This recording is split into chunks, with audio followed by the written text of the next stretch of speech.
Immortal Cultivation begins with time management. This video is purely for entertainment and does not infringe on copyright or laws. The rights to the novel and image belong to the original author. We do not claim ownership. Don't like waiting and want to listen to this fanfic in full now? Subscribe to our Patreon, where you'll find the best fanfics. Chapter 576. Secret Valley in the Mountains. The yak ate grass with a smacking sound. Zisu stroked its honest head, took out a handful of barley and handed it over. The yak then stretched its head over obediently and chewed the barley into its mouth. Ling Yunpa watched boredly from the side. Although he was clearing out the remnants on the southern edge of the plateau, he had already prepared himself for not catching any enemies for 2 or 3 days, but he had not encountered anyone for 6 or 7 consecutive days. Ling Yunpa found it difficult to accept his bad luck. You can't really be here for tourism, right? My senior sister and I haven't even become Taoist couples yet, but we're spending our honeymoon in advance. What a loss. It's strange to say that when Zisu was first assigned to the southern edge, he felt a little regretful, but Ling Yunpa felt relieved.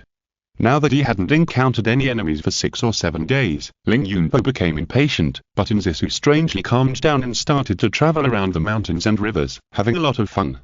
Of course, the scenery on the plateau is also very beautiful, especially the endless, blue sky, which can give people a sense of openness. It would have been better if Qiu hadn't vomited from seeing such scenery in Kunlin. Zisu was born in Yangzhou and lived in Sichuan. She rarely went out for training, but she enjoyed such magnificent scenery.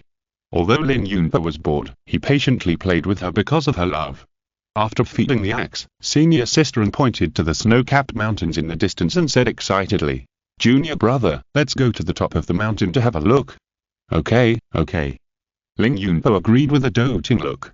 The snow-capped mountain in the distance seemed to be the highest peak around, so the two of them flew directly on their swords and flew quickly towards the snow-capped peak. Since the plateau itself was close to the sky, the two continued to climb higher, and the whispers of the demons gradually came from the oncoming wind, like a dream, bewitching people's hearts, and hard to guard against. As Qiu every time he went to Kunlun Tianzhu, he could hear similar word from the demon. Therefore, even though Ling Yunpa did not have a clear mind, he was prepared and guarded his mind. After all, Zisu had condensed the asking love flow. At this time, he also guarded his mind and meditated on the appearance and words of his junior brother. Suddenly, he felt that his chest was filled with endless positive emotions, and the bewitching voice of the demon could not be heard at all.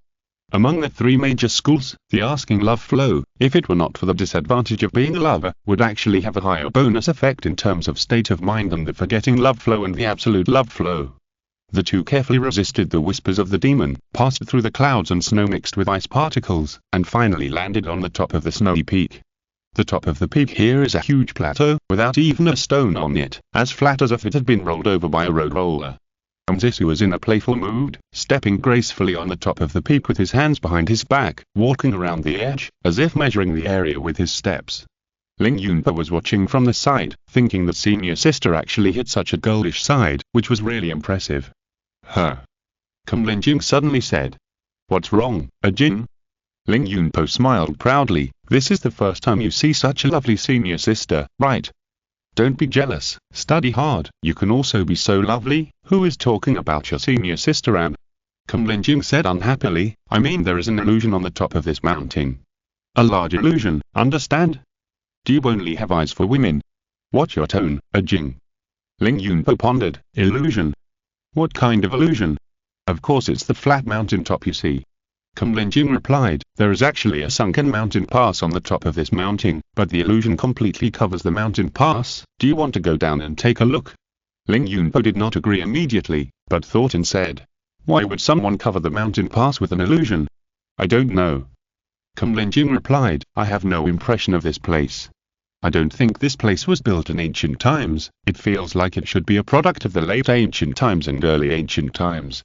"Then solve the illusion." Ling Yunpa immediately became interested. "I want to explore this mountain pass with my senior sister." The Kunlun mirror was silent, but soon the top of the mountain began to shake violently. The ground beneath his feet suddenly collapsed, and Ling Yunpa quickly pulled out the Wanzhu sword to stabilize his fallen body. He then looked forward and saw Zisu also flying back on the Hanlai sword, smiling. "I didn't expect that there is a different world inside the mountain. Senior sister, let's go down and take a look," Ling Yunpo suggested. "Of course." Zisu nodded in agreement. The two of them circled down on the swords and saw 7 pagodas built along the cliff deep in the mountain. The pagodas are generally in the style of the Central Plains, but they have absorbed the characteristics of the plateau in many places, such as wind chimes with inscriptions hung on the eaves, and complex and obscure Sanskrit engraved on the walls. Ling Yunpo and Zisu landed on a platform somewhere, and then entered the tower along the arcade. Circling down along the stairs, they saw a large number of embedded caves in the walls on both sides. In each cave, there was a dried corpse wearing a cassock. All of them died in an extremely hideous state, with their mouths open, their teeth bared, or their eyes glaring. It was a sight that made people feel a little nervous. Zisu looked carefully and said, "These monks seem to have been invaded by the devil, and their spirits, energy, and blood were swept away and they died." "Yes."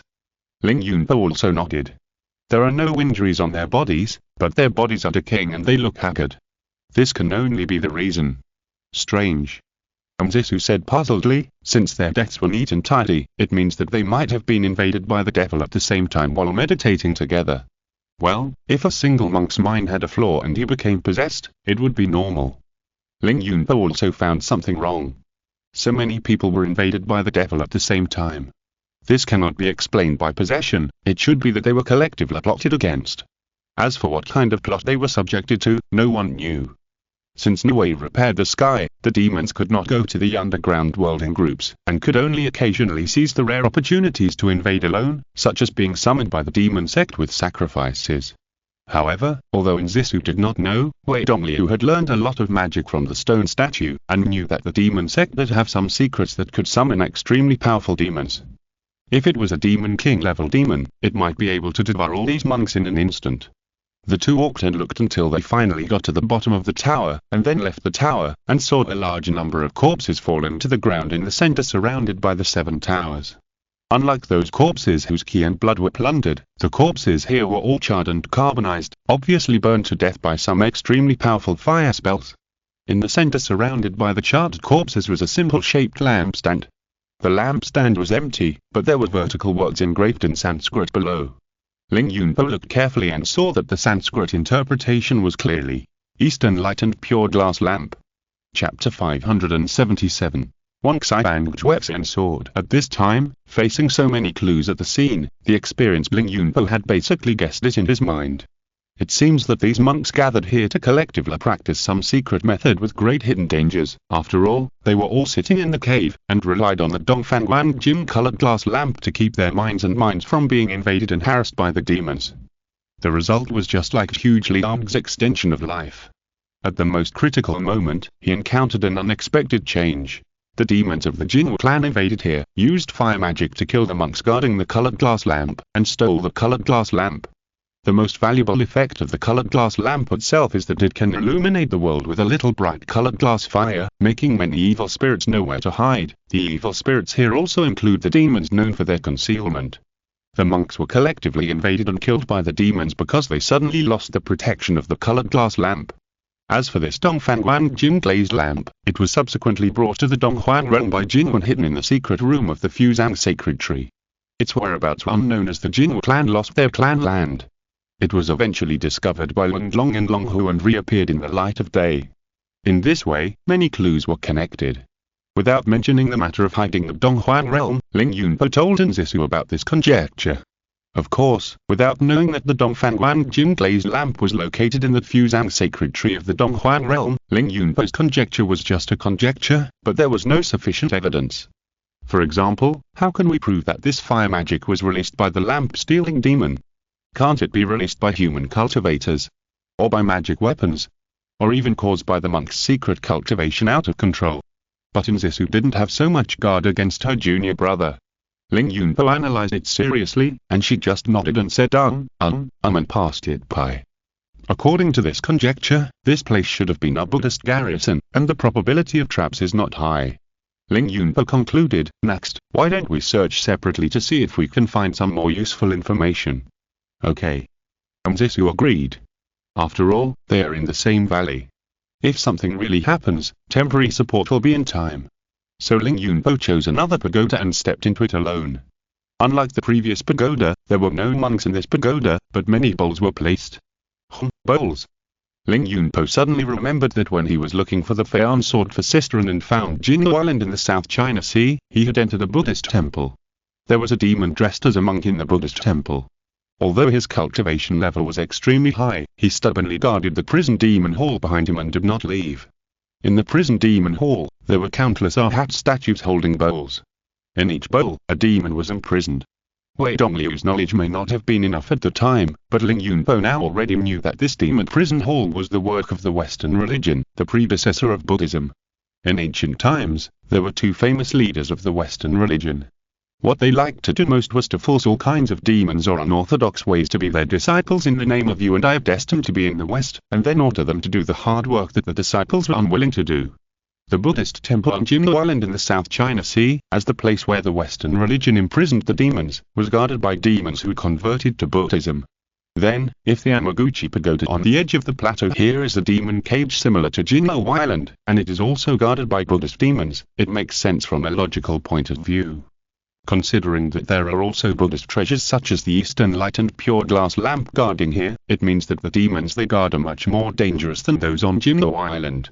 However, as the saying goes, 1,000 calculations are not as good as heaven's plans. Although Jingle Island was not guarded by any Buddhist treasures, it was guarded by the loyal Buddha candle demon. As a result, even though the Western Church no longer existed, not many demons escaped. Although there was the Eastern Light and Pure Glaze lamp to suppress it, the Jingle demon who was in charge of guarding it probably rebelled, causing all the monks stationed there to die, and the imprisoned demons to run away. Ling Yunpo guessed so, and then checked the bowls, and sure enough, all of them were broken from the inside. Continuing down the corridor, Ling Yunpo planned to take a closer look at the Buddha statues around him and see what the difference was between them and the Buddha statues in the Jingle Island Demon Prison Hall. As a result, when he reached the end, he saw that the stone wall there had been broken, revealing the cave behind. The entrance of the cave was wrapped in a thick black fog, and light, air and sound could not penetrate it. I don't know what is hidden behind it. Ling Yunpo carefully identified it and found that the thick fog was composed of the demon's aura. This key is also called Desire Key, which is the ultimate refined 7 emotions and 6 desires. Once a cultivator is contaminated by it, his heart will immediately collapse, and he will fall into a state of ecstasy, mad sorrow or rage, unable to extricate himself. There are ways to crack it, but most of them require the support of the corresponding rank. Of course, there are also more tricky ways, such as using heart to be immune, using Chaos Demon Body to charge, or directly asking a Jing and Kingpin to help, a Jing scan. Ling Yunpo said skillfully. Kunlun Mirror scanned for a while and replied, "There is a dried corpse inside, who was sucked dry of blood and died." "That's it?" Ling Yunpo asked dissatisfiedly, "Is there no storage bag or something like that on the corpse?" "No." Kunlun Mirror said lightly, "There is only a portable flying sword." "Flying sword?" Ling Yunpo pondered for a moment, and said to Kingpin Sword, "Bring me that flying sword." "Okay." Kingpin Sword shot out and disappeared in the thick fog. Almost at the same time, the sound of metal clashing rang out like a machine gun. Huh. Ling Yunpo's eyes lit up. What kind of flying sword can actually fight with my Kingpin? The next second, a black light shot out of the hole, as if it was going to escape from the tower in an instant. However, another black light came first and directly knocked the black light in front to the ground like a fly, directly smashing a long pit. Ling Yunpo could see clearly that it was a serrated sword with irregular edges and a rather simple shape. What sword is this? He reached out to pick up the sword, only to see that the sword suddenly shook, like a restless vicious dog, and was about to cut towards his right hand. The Kingpin Sword shook again and knocked it to the ground again. The bitch deserves to be punished. Kingpin Sword said earnestly, "Master Sword Master, don't worry about me, I will deal with this antique for you." What kind of sword is this? Ling Yunpo thought that this sword was so unruly and it didn't seem to be an ordinary sword.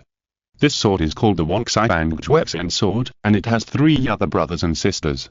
Kingpin Sword said with a smile, "The strength of the 4 swords combined is still worth seeing, but fighting alone is really not a concern, and I will train this sword for Master Sword Master."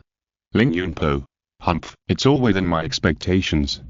Chapter 578 Brothers Come to Help. Next, it was the process of Kingpin Sword beating up Juexen Sword. It was strange. Wangxai Bangjuexen Sword was obviously also an 11th level flying sword, and the sword's dado should be extremely powerful.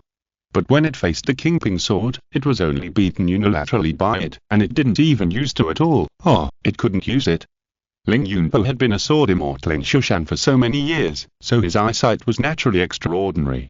He could see at a glance that whenever Wang Xiang's weapon sword tried to use Do, the black light on the sword flashed, it would be hit by Kingping's sword without a single mistake, thus dispersing the gathered true essence. Unlike the flying sword with an owner, the ownerless sword can only use the true essence from itself to activate the sword's Do. But the flying sword itself had to fight on the front line, so when it encountered an experienced one like Kingping's sword, it would be immediately countered by various spells, which was very uncomfortable. In short, the Wang Xiang's weapon sword used all its tricks, but was unable to counter the Kingping sword's moves. In the end, it could only fight desperately. No matter how the Kingping sword beat, it just burst out with black light all over its body, as if it was about to use a big move. Ling Yunpo hurriedly mobilized the Kingping sword to prepare to resist the opponent's ultimate move, but saw that the Wang Xiang's weapon sword vibrated violently and made a shocking sword chant. The sword chant had a strong penetrating power, which made Ling Yunpo's eardrums buzz.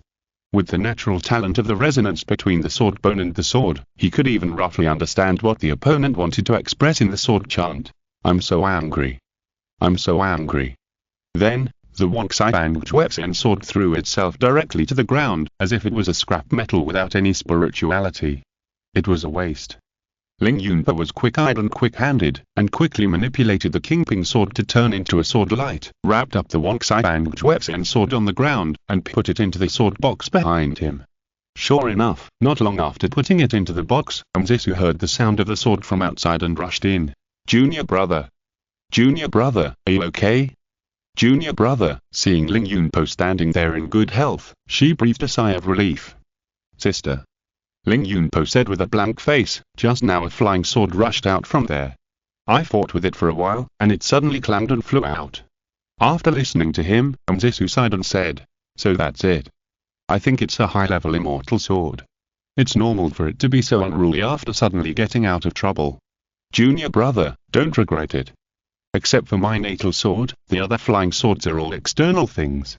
If I get them, I'm lucky, and if I lose them, I'm dead. If you care too much about them, you will fall behind. I understand, sister." Ling Yunpo nodded and handled it skillfully. "That sword is extremely fierce. It's not a proper Taoist immortal sword at first glance. I don't really want to use it for myself." Before he finished speaking, he felt that the Wang Xiang's immortal sword in the sword box began to struggle violently. Then it was suppressed by the Kingping and Li's swords. "Indeed," Zisu said with a smile, "if it is really a magic sword, it will not be tamed. Even if we get it by chance, it will be useless. We can only throw it into the sword pool. Since it has escaped, we don't need to worry about it anymore." The two continued to search for other pagodas, but they didn't know that the sound of the sword chanting just now was not only loud, but also extremely penetrating. It crossed the Shenzhou continent without making any sound. Off the coast of Yangzhou, Japan Mountain, Doug Yuji, the leader of the Heavenly Demon sect, was presiding over the sacrificial ceremony in the sect, and suddenly heard an extremely loud sword chanting. She frowned and looked at the source of the sound. It was the place where the ancestor Zizaye was in seclusion. The Heavenly Demon immortal sword is ringing. Under the Nine Netherworld, on a boat on the Forgetful River, an old man was drinking with the boatman. The Nine Nether immortal sword placed on the table suddenly rang violently, and then was pressed down by the old man with one hand, and immediately returned to calm. "Excuse me," the old man said calmly. "Old ancestor Baigyu can't manage his own sword, so he should drink 3 cups as punishment." The boatman laughed. "Watai mountain range, Zhongtai peak, the top is not melted. Old ancestor's Yuhei was still sitting under the rock, practicing the Deadwood Zen, and felt that the Yuhei sword behind him suddenly vibrated. Oh, the Juepsen sword finally appeared. He closed his wrinkled eyelids and asked lightly, "Where is it?" "In the southwest direction, so, it's Shushan." The Heavenly Demon Do, the In-Ghost Do, and the Mortal Do almost heard the sword chant of the Wang Xiang's Juepsen sword at the same time. In the southwest direction, excluding the unlikely small sects, there are only 3 possibilities: Shushan Shanqing sect, Nanjing Donghuangdo, and Tipching Shanshirado. The latter 2 belong to the 6 paths, so you only need to send someone to ask. If the other party refuses to admit it, it will be meaningless unless you never use the Juepsen sword for the rest of your life. But if neither side admits it, then if it falls into the hands of Shushan, things will be troublesome. This Jirija treasure has been obtained by the old man with long eyebrows, then there is no hope of getting it back unless he is killed. However, if the old man with long eyebrows has obtained this sword at this time, then with his cultivation, it is absolutely impossible for the Wonksai sword to have any chance of making a sword chant. In other words, the Wonksai sword has not yet fallen into the hands of the immortal. Thinking of this, the three sects sent out all the masters and headed towards the Sikran and Shu directions urgently. In any case, surround Shushan first, and don't let any soldiers enter the mountain. Especially the suspicious monks carrying the mysterious immortal sword. Near Tipchin Mountain, the red-clothed foreign monks were fighting with the Shushan sword immortals, and suddenly only heard the crisp knocking of wooden fish from behind. Knocking the wooden fish means withdrawing troops, so the foreign monks fought and retreated, and soon retreated to Tipchin Mountain. Of course, the Shushan sword immortals did not take the risk to move forward, and they were not arrogant enough to kill the soldiers against the Shurdado's protected formation. Their goal of regaining their prestige had been achieved, so they all smugly wandered around and cleaned up the spoils left on the battlefield. Until the urgent news from Shushan was transmitted from the rear to the front. The competition is temporarily cancelled, return quickly. The sword immortals looked at each other, not knowing what had happened in Shushan, or rather, with the long-browed immortal guarding and the headmaster of Yuzheng teaching, there was no need to worry about anything. But the source of the news was genuine, and it was indeed an emergency order issued by the MA Golden Summit. Therefore, everyone could only learn from the red-robed foreign monk and quickly retrieve from the battlefield. Since there were too many Yuning elders on the first team, the Jin and real people generally had no sense of crisis, and they would let the elders take action when they came. The second team had the most members and the most extensive information channels. They finally got the news about half an hour later than the first team. Only the three teams, which were scattered and fighting on their own, did not even get together, and had no channels to learn about the changes in the rear. Therefore, Ling Yunpo and Senior Sister spent another hour to search the remaining pagodas carefully. After confirming that there was nothing to lose, the two senior sisters and brothers, who were completely unaware of the huge disaster they had caused, flew away from the mountain pass with their flying swords. Chapter 579. It's too late. Sometimes, the coming of a great chaos may be caused by just a trivial fuse. The three demon paths sent out troops and pressed the outer periphery of Shushan. The news soon spread to the ears of the high-level officials of the Donghuangdo in southern Xinjiang and the Donghuangdo in western Tibet. The first reaction of the two paths was simple. Curl up quickly like a hedgehog, shrink all the troops, and prepare for a defensive counterattack. You must know that among the 6 paths, except for the Hell Path, which considers itself the eldest son of Jirizhao, the Heavenly Demon Path and the Ghost Path, which are also from Jirizhao, have the best relationship.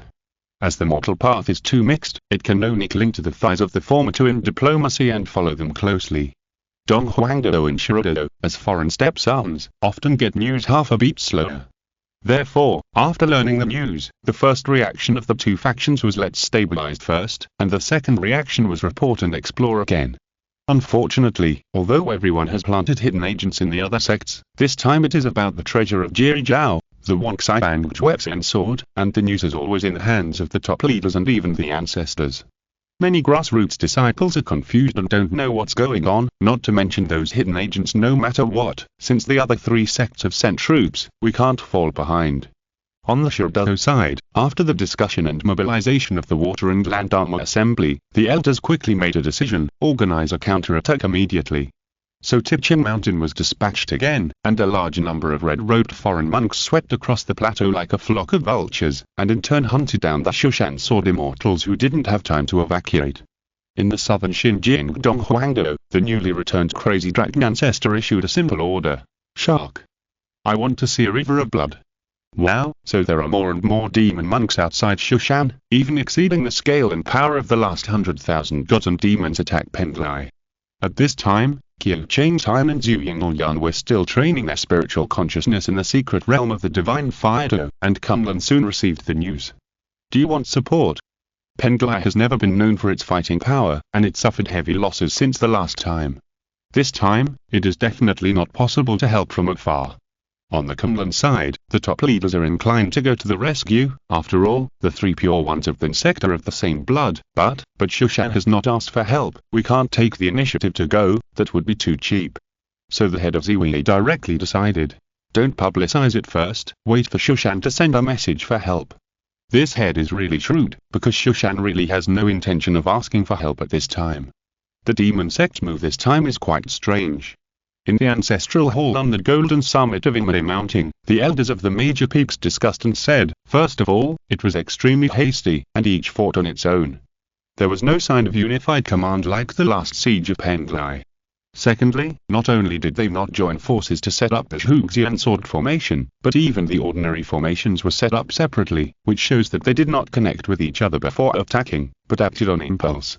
I see. The head of Yuzheng looked around at the elders of the peaks. Did you bring all the real people back? Brought them back. The peak masters nodded in unison. In fact, not all of them were brought back. After all, the evacuation was too hasty. There are no mobile phones in this world, so it is normal for some people to fail to convey information in time. The Yingning elders only ensured that the elite Jin and real people under their sects returned to their respective sects. As for those real people who were not notified and did not have time to evacuate, they could only believe that they could display that fighting spirit of the Shushan sword immortal and save their lives outside. Very good. The head of Yuzheng nodded, and suddenly felt something was wrong. What about King Luo Peak? He suddenly remembered something and said in a lost voice, what about Jiang Xiao and King Hin from King Luo Peak? The peak masters and elders looked at each other. The first thought in everyone's mind was, people from King Luo Peak. Instead of asking about the peak master of King Luo Peak, they asked what we were doing here. Then they all reacted. Oh, King Luo Peak has no peak master, Su Jian is in seclusion. Finally, they were shocked. In other words, those two people didn't come back. This is a big deal. To be fair, everyone doesn't like the two people from King Luo Peak. First, it's the hatred with Su Jian. Second, it's the heresy of Wen King Liu. And third, it's the attitude of Changmei Xianren. Anyway, there are many reasons. If he was eliminated in the internal competition, it would be fine. However, now that Jiang Xiao's Shenren has formed a second-grade golden elixir, if he is besieged and killed by Shirodo, the outside world will not think it is Jiang Xiao's Shenren's own fault, but will only say that Shushan Shanking sect has declined to this point, and even its own second-grade golden elixir's Shenren with unlimited potential can't be saved. Shushan will lose face by then, not to mention competing with Kunlun for the first place. Maybe for a long time, it will be compared with Penglai. We must rescue.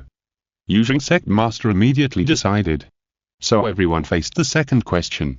Who will rescue? It should be noted that the outside is full of people from the demon sect. If the overall strength of the rescue team is not strong, they will definitely be surrounded and eaten by the demon sect if they go out rashly. But if a sufficient rescue team is sent, it will inevitably weaken the garrison of Shushan headquarters.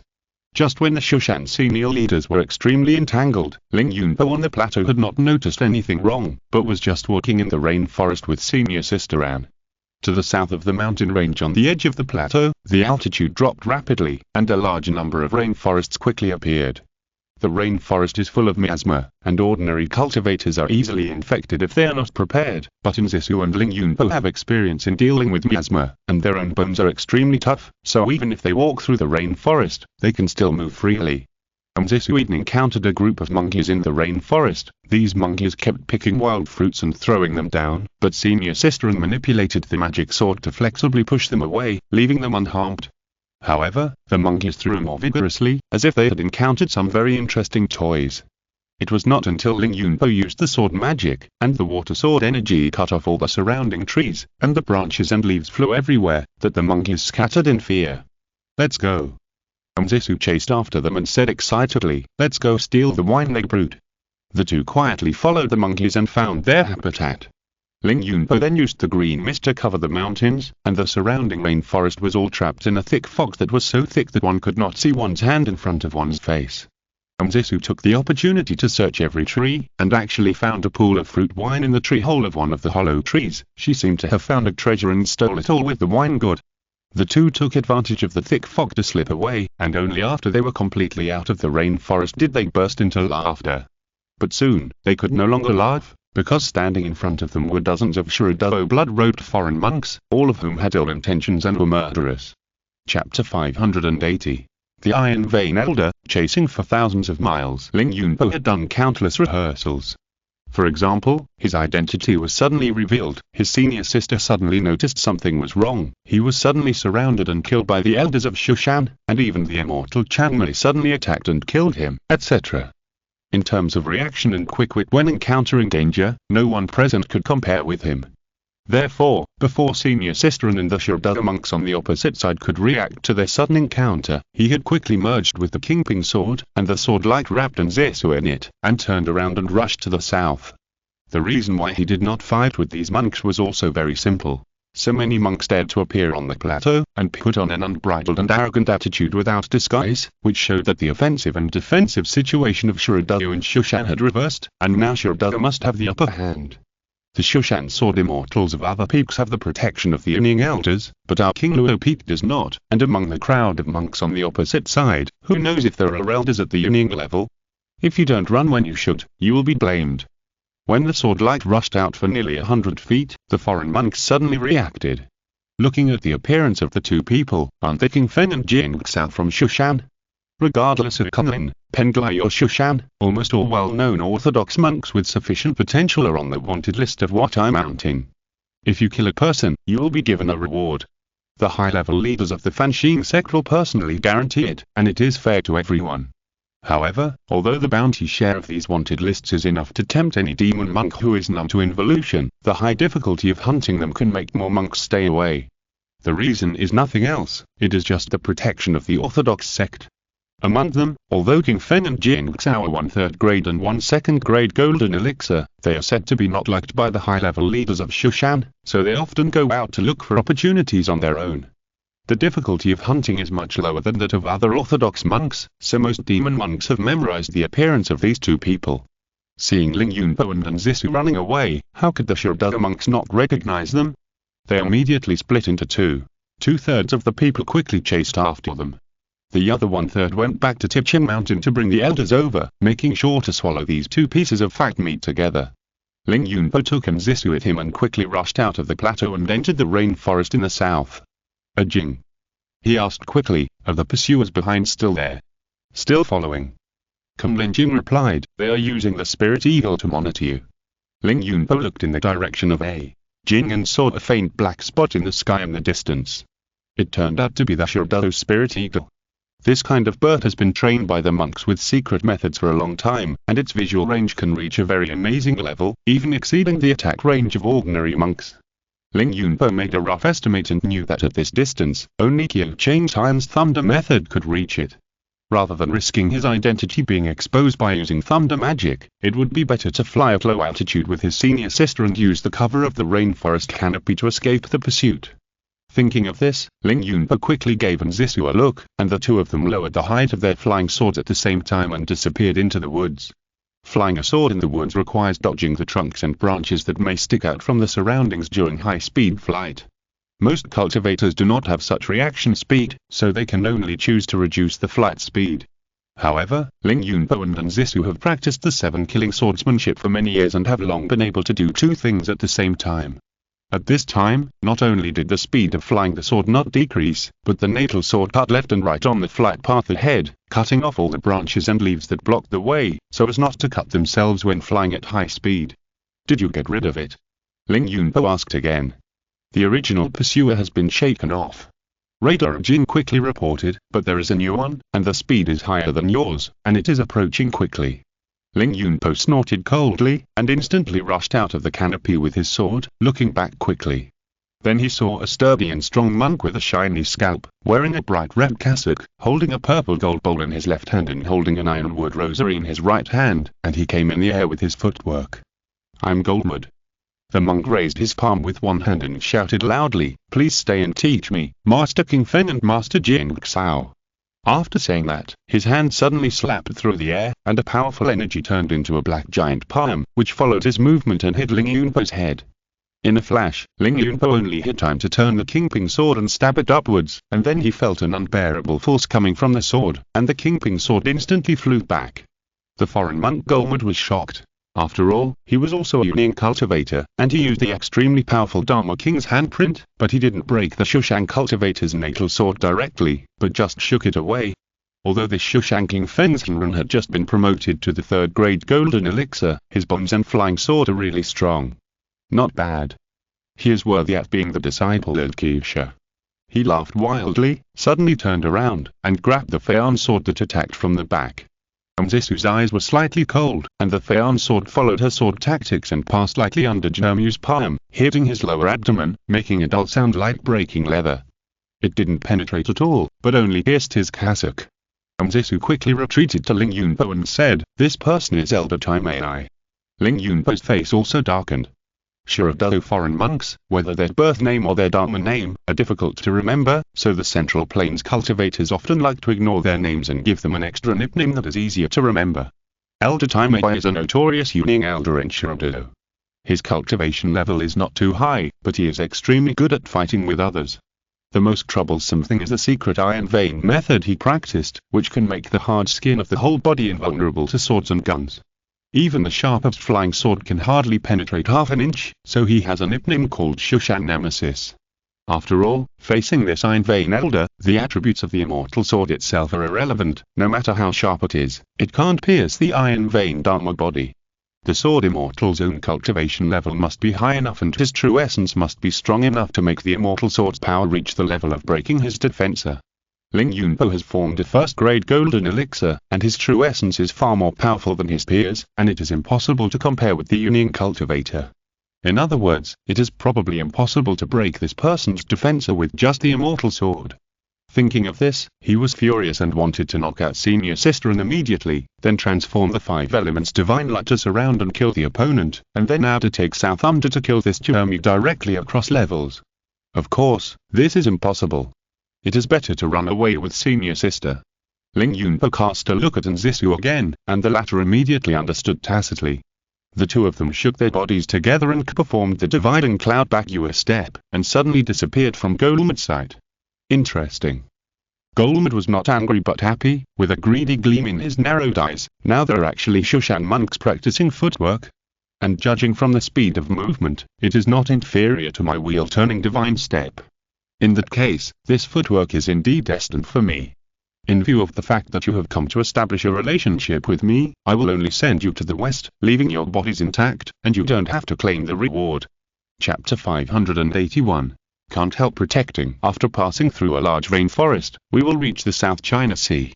The South China Sea is extremely wide and has no end. 2 sword lights passed by quickly, and suddenly a Dharma image of the Mingwang rose from the back. It was 100 feet tall, with 3 heads and 6 arms, holding many weapons, and smashed heavily towards the sea below. The weapons fell on the sea, and the splashing seawater was like densely shot arrows, instantly covering the 2 sword lights in front, and the sound of breaking through the air was endless. After the water splashed, the 2 sword lights were safe and sound, and continued to rush forward at full speed. Although it seemed to be an understatement and unscathed, only Ling Yunpo and Nzisu knew how great the pressure was. The water arrows just now were too dense, so that he and Nzisu both stopped flying the swords at the same time, and used the dividing cloud back step to move around in a small area, accurately dodging the aftermath of the attack under high pressure. If you are not careful, the water arrow will hit your side, and your skin will be torn and your tendons will be broken. The two of them did not practice the disgusting secret method of Iron Vein that makes them immune to physical attacks.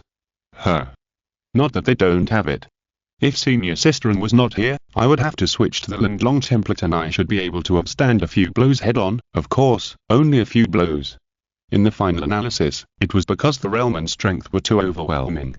This elder Taimei practiced the secret method of body forging, stacking defensor, so that the immortal sword could not break through the defensor. He also practiced footwork to increase speed, so that the sword immortal could not escape even the unity of man and sword.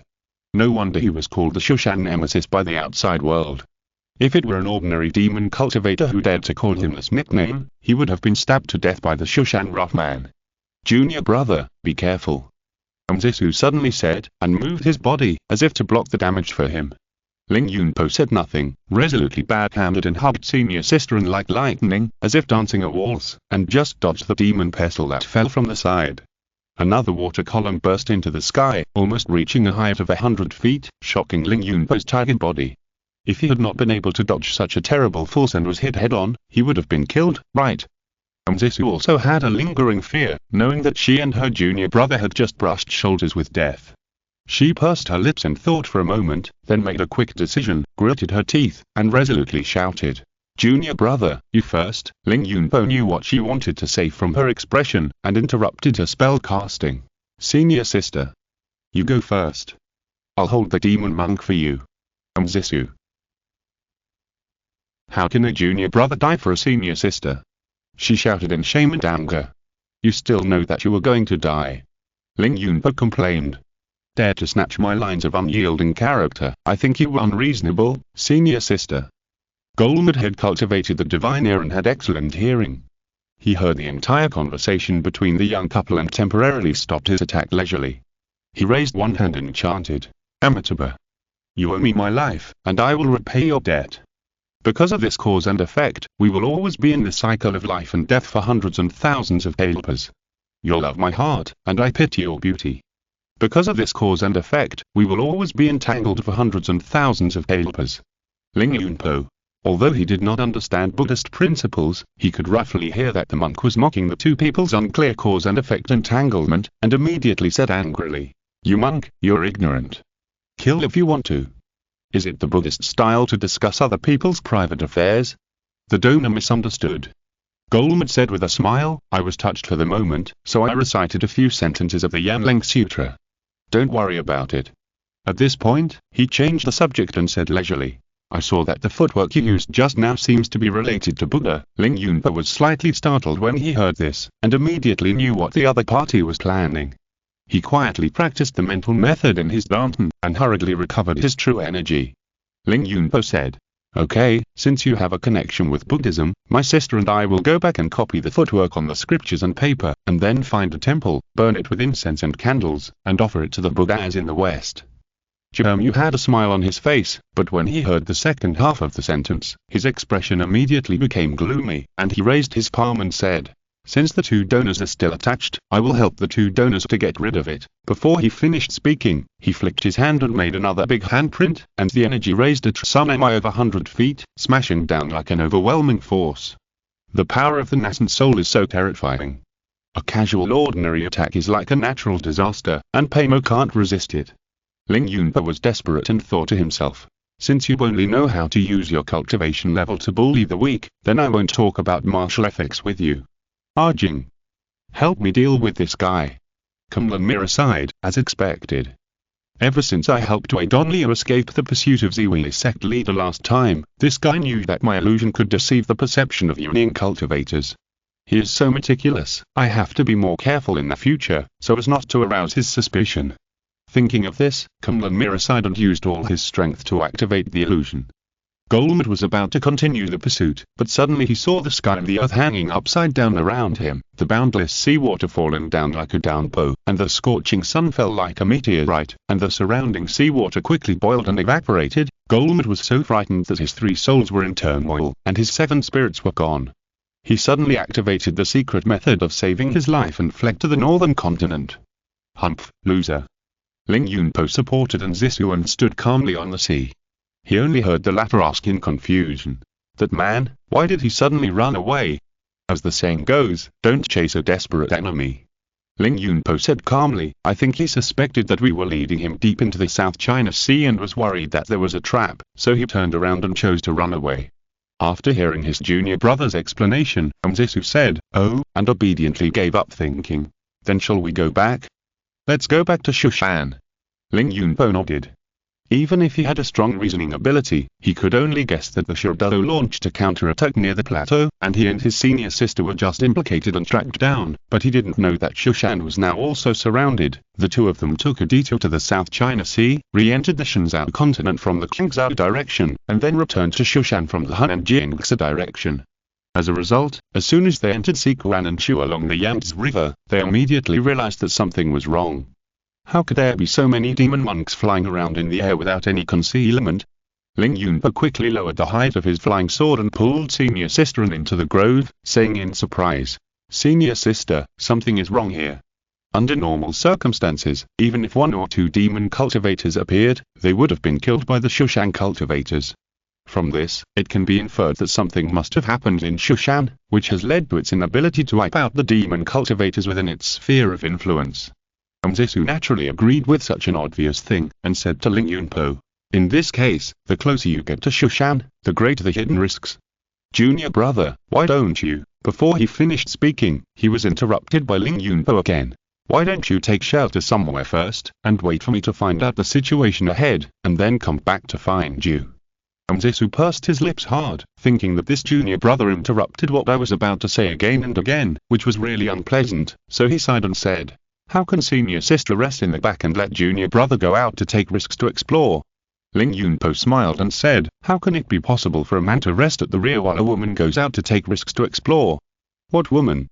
"I'm your senior sister," Zisu said angrily.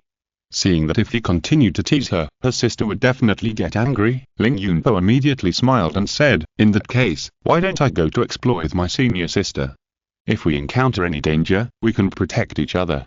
When Zisu heard this, it automatically became, "If there is any danger, I can also protect my junior brother," and she nodded reservedly. Chapter 582 Returning to Shushan is the only way. In my Golden Summit, Patriarch Hall. The elders of the various peaks were still arguing over how to rescue the two real people of King Luo Peak. Simply put, no one was willing to contribute their manpower and risk being ambushed by the heavy troops of the demon sect to break out of the encirclement to rescue the two. The head of Yuzheng was extremely troubled by what he heard. For a moment, he felt that he was useless as the head of the sect, and no one was willing to listen to what he said. In fact, the three pure ones of the orthodox sects all have similar structures. Although the head of the sect can preside over external affairs, whether anyone is willing to listen to his decision depends on whether it is in the interests of the elders. For example, the head of Kunlun Ziwei, who was born in the Qi and Shuji family and was in the divine infant realm, was extremely strong in both background and cultivation, and his prestige within the Tai King sect was almost unparalleled. Even so, he could not arbitrarily instruct other elders to do things, and had to pay the corresponding price of favors. Therefore, when Qiu Changtai and Zhu Yingyuan went out, the person chosen by the head of Ziwei to escort them was also his own disciple Luo Baiyuan, rather than other elders in the nascent soul realm. After much thought, the head of Yuzheng sect decided to go find the immortal Changmei. He hurriedly left the Patriarch's hall and flew to the bottom of the locking demon tower. He found the immortal Changmei meditating in the center surrounded by sword pillars and told him what happened. "So what?" The immortal Changmei raised his eyebrows. "In your opinion, how many people are needed to force through the demon sect's defense line to rescue King Fen and Jing Xiao?" "At least 5 or more Yuning elders led the team," the head of Yuzheng sect replied. "What if the demon sect immortal is outside and attacks at will? What can these 5 elders do?" The immortal Changmei asked again. "If that's the case, I can only ask you to take action and try to save those elders." The head of Yuzheng paused, "But this possibility is not high. If the immortals of the demon cult come here in person, Kunlun and Penglai will definitely not sit idly by, and the nature of this war will change. From what I can see now, the demon cult is not here to destroy our Shushan Taoist lineage, otherwise they would not have delayed for so many days and were reluctant to attack. Yuzheng, you are the head of Shushan." The long-browed immortal said earnestly, "The head should weigh the pros and cons and act rationally. Now King Fen and Jing Xiao are missing. If we send the elders to rush out to rescue them, it is very likely that the elders will be killed as well. Let's take a step back and bring the two back. What's the harm? Is Shushan, which is surrounded by a heavy siege, safer than outside? If they're smart enough, after finding out the current situation of Shushan, they will find a safe place to hide outside and not go back to the sect to wade into this muddy water. Could it be that Shushan can't defeat the demon cult without these two Jintans Hinran? What if the two have been discovered by the demon cult and are even being hunted down?" Master Yuzheng asked again, "If we don't rescue them, they will be in danger of falling. If that's the case, it may not be too late for you to send elders to rescue them." Longmei Immortal said coldly, "If you go too few, you may not be able to rush out and be eaten by the demon cult. If you go too many, what about the defense of Shushan?" Master Yuzheng sighed repeatedly. This is exactly the problem that the elders of the various peaks have repeatedly emphasized. No matter from which angle you look at it, it is better not to send people to rescue. Even considering the rarity of the second-grade Jindan of Xinran Jing Xiao, the cost of rescue is too high. If it is a first-grade Jindan, it is more appropriate to take this risk. But in this case, if Jing Xiao and King Hing survived in the end, how would they feel about the sect that refused to rescue them? Thinking of this, the head of Yuzheng couldn't help but complain. Although the Jue King school has no weaknesses, it is too rational in its actions and calculations, and does not consider the feelings of its disciples at all. In some ways, it is not much better than the Wen King school, which is prone to acting on impulse. I just hope that King Hing and Jing Xiao, if they have not been discovered yet, can find a place to hide outside wisely, and never break into the encirclement of the demon sect in order to return to Shushan. Jing Xiao aside, King Hing is sensible, and I don't think he would be so unwise. Outside Shushan, Ling Yunpo and Zisu disguised themselves as villagers and visited nearby villages and towns. Only then did they find that Shushan was surrounded by the demon sect army, and its situation was even more exaggerated than the last siege of Penglai. After all, the last time it was the Hell Road that took the lead, and the other 5 roads sent troops, and everyone was very rational and reserved. This time, they found the whereabouts of the Wonxai and Juexian sword, so the elites of the 3 paths of heavenly demon, ghost, and mortal life were almost all out, and even the immortals were hiding among them, and they would never allow this Jirijiao immortal sword to fall into the hands of Shushan. Of course, whether the Juexian sword was really found by the Shushan disciples, no one had conclusive evidence in their hearts. It was just that apart from the Shushan sword immortal, who else could subdue the Wonxai and Juexian sword? Although Lin Yunpo didn't know, he also had a vague intuition. The demon cult put on such a huge battle, maybe it was related to the last sword chant of the Wonxai and Juexian sword when he subdued it. Oh no, if so, would they have any way to detect the Wonxai and Juexian sword? For example, once the distance was too close, the heavenly demon Zhuxian sword would vibrate, or even directly lock his position and fly over to rescue the Juexian sword. Thinking of this, Ling Yunpo was horrified. I'm senior sister and are outside Shushan at this time. If we are suddenly found by the heavenly demon immortal sword, the 9 nether immortal sword, and the blood sea immortal sword with the demon cult, wouldn't it be like a turtle in a jar, unable to escape? No, senior sister is doomed to die. I can only abandon the identity of Lin Yunpo and escape through the Kunlun mirror. From then on, there will be a mysterious legend in the world of cultivation. No, I must return to Shushan as soon as possible. As long as I am inside Shushan, even if the demon cult can lock my position and bring a large army to chase and kill me, I must first break through the layers of defense of Shushan. And the Kunlun and Penglai factions will definitely not sit idly by and watch Shushan being breached, and will definitely come to support with all their strength. In this way, Shushan will definitely be safe in the end, and I can calmly let the Kingping sword train the Wonxai and Juexian sword inside Shushan. When the Juexian sword completely submits to him, instead of needing the Kingping sword to suppress it in the sword box at all times like now, he can take it to a Dongliu, and then with the endorsement of the Blood Sea Immortal, he can completely control the sword. From the perspective of the closed loop of history, the Blood Sea Immortal is willing to admit that the Juexian sword is in Wei Dongliu's hands, probably because the Juexian sword has already submitted to a Dongliu. Well, let's find a way to return to Shushan first. However, the battle array set up by the demon cult on the periphery is so terrifying. Will senior sister be willing to follow me to take this risk, break through the blockade and escape back to Shushan? Senior sister. Ling Yunpo tried to persuade Zisu first. Shushan is in trouble now. As disciples of Shushan, we should return to the sect as soon as possible.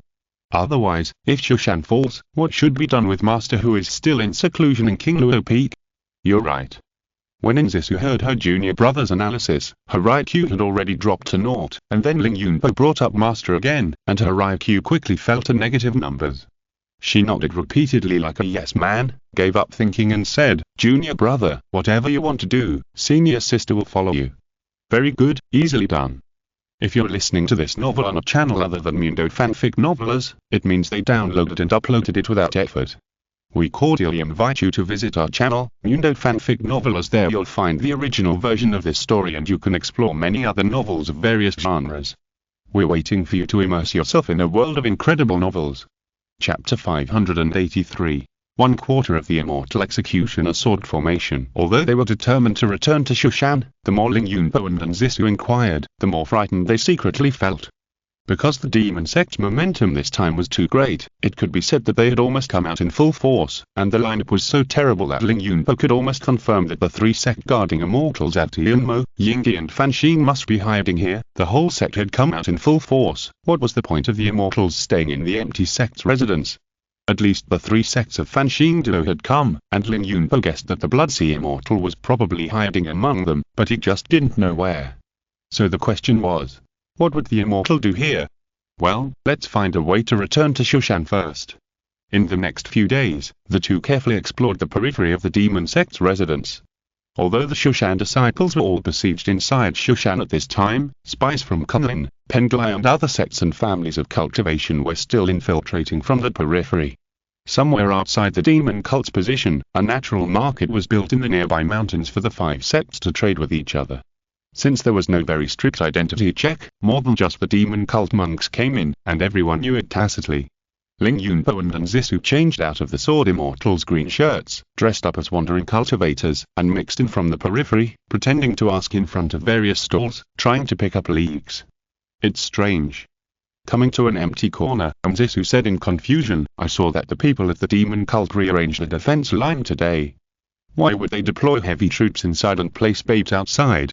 It seems like they want to surround the point and attack the reinforcements. Indeed. Ling Yunpo echoed, maybe they want to lure Kumlan Penglai to rescue.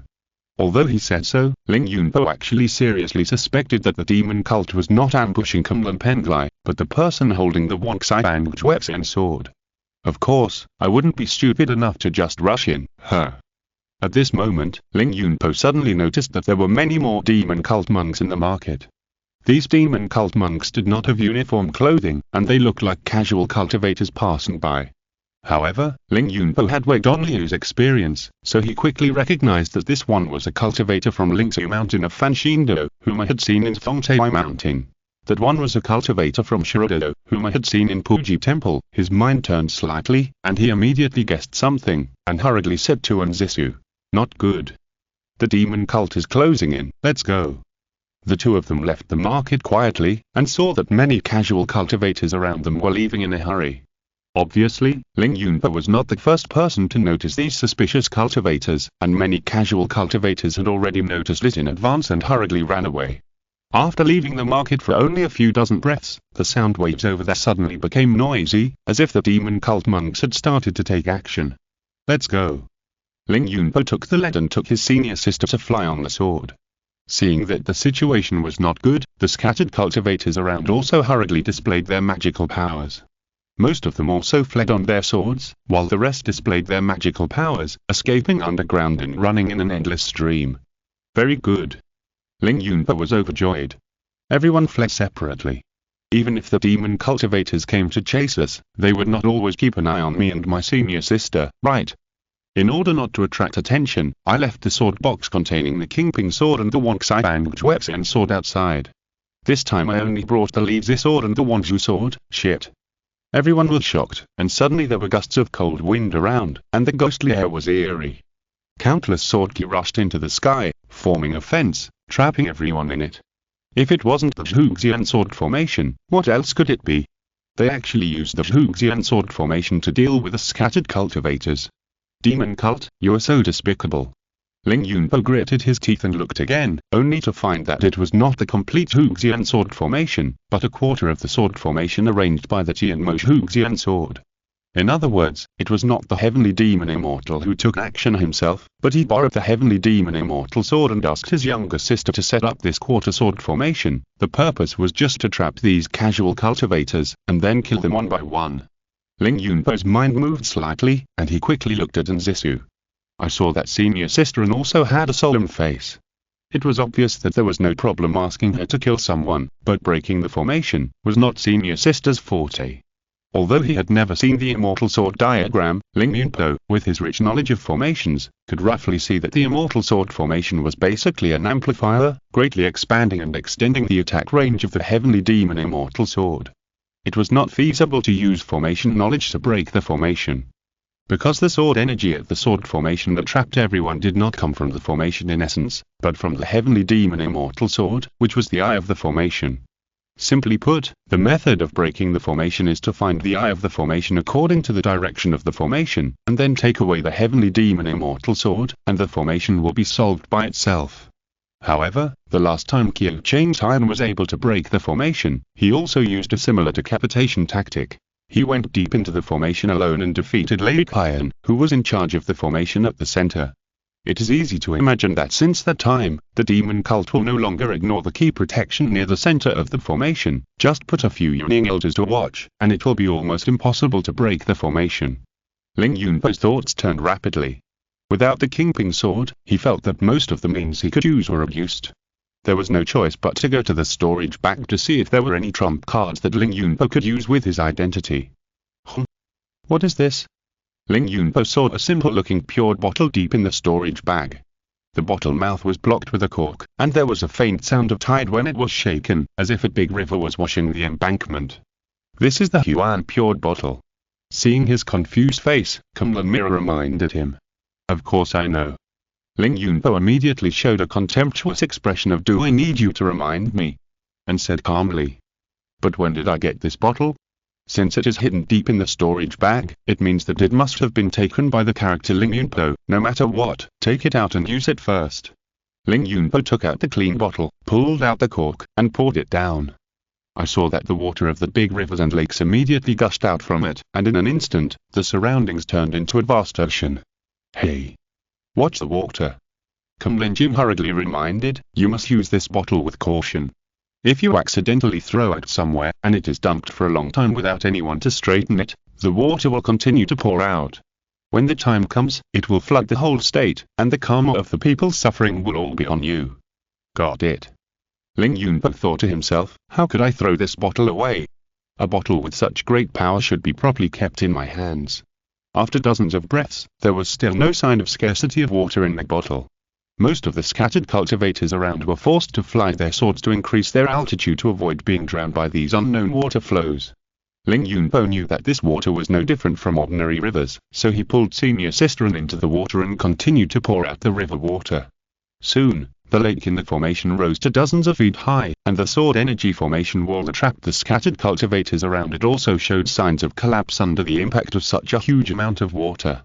Chapter 584 It turned to Shushan, the demon cult response. The eldest sister of the Ghost Mother, a notorious Yuning elder of the Heavenly Demon sect. It is said that in order to summon the Heavenly Demon, she likes to collect a large number of babies as sacrifices, and has killed countless children. Even within the demon sect, people are trembling with fear when mentioning her name. In comparison, her younger sister, who likes to torture and kill men, has a slightly better reputation. In normal times, even the leader of the Heavenly Demon sect, Yuji, may not be able to invite this elder. But now, the Patriarch Zizaya has issued a death order, requiring all elders to obey his command. No matter how arrogant the eldest sister of the Ghost Mother is, she dare not directly disobey the sect's immortal, so she has to stay in the Zhuxian sword formation near the market to guard the Heavenly Demon Zhuxian sword, which is the core of the formation. Report to the elder. A Heavenly Demon cultivator came over and said, there are scattered cultivators escaping from the market. The frontline allies sent a message, asking us to quickly activate the formation to trap them. Yes. The elder sister of the Ghost Mother said lazily, and then she urged the Heavenly Demon Immortal Sword to activate the sword formation. With 1/4 of the Immortal Sword formation, the scattered cultivators trapped in it would have no chance of survival, so the elder sister of the Ghost Mother did not care about the specific situation in the formation, but just took out her Heavenly Demon Soul Hatching banner and continued to train and torture the demons in it. After a while, the Heavenly Demon cultivator quickly reported again. Report to the elder, someone in the formation released water magic. You're reporting such a small matter. The elder sister of the Ghost Mother raised her eyebrows and said in a cold and sinister voice, if you can't do this little thing well, why don't you become my demon? It can be regarded as a waste utilization, how about it? The Heavenly Demon sister was terrified, and quickly covered her mouth and quickly retreated away. After an unknown amount of time, the Heavenly Demon Immortal Sword suddenly clanged angrily. Ghost Mother's eldest sister. This Zhuxian sword is the sword of the free immortal, so she didn't know why it happened for the time being. When she was slightly stunned, she heard a thunderous noise from afar. Flood. The raging flood roared from afar. The pupils of the Ghost Mother's eldest sister shrank slightly. Where did the flood come from in this Zhuxian sword formation? She quickly reached out to touch the Heavenly Demon Zhuxian sword. After sensing it with her spiritual sense, she found that the Zhuxian sword formation was already in pieces and completely unformed. What kind of powerful water magic is this? It can actually destroy the Zhuxian sword formation violently from the inside. The Ghost Mother's eldest sister was shocked and angry, but she didn't have time to think more. She could only grab the heavenly demon Zhuxian sword and quickly rise into the air.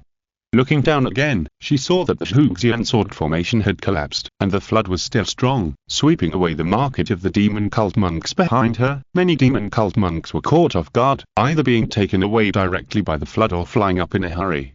Ling Yunpo used the Huan Jinping to blast the interior of the Zhuxian sword formation with endless water, and then he and senior sister took off into the air.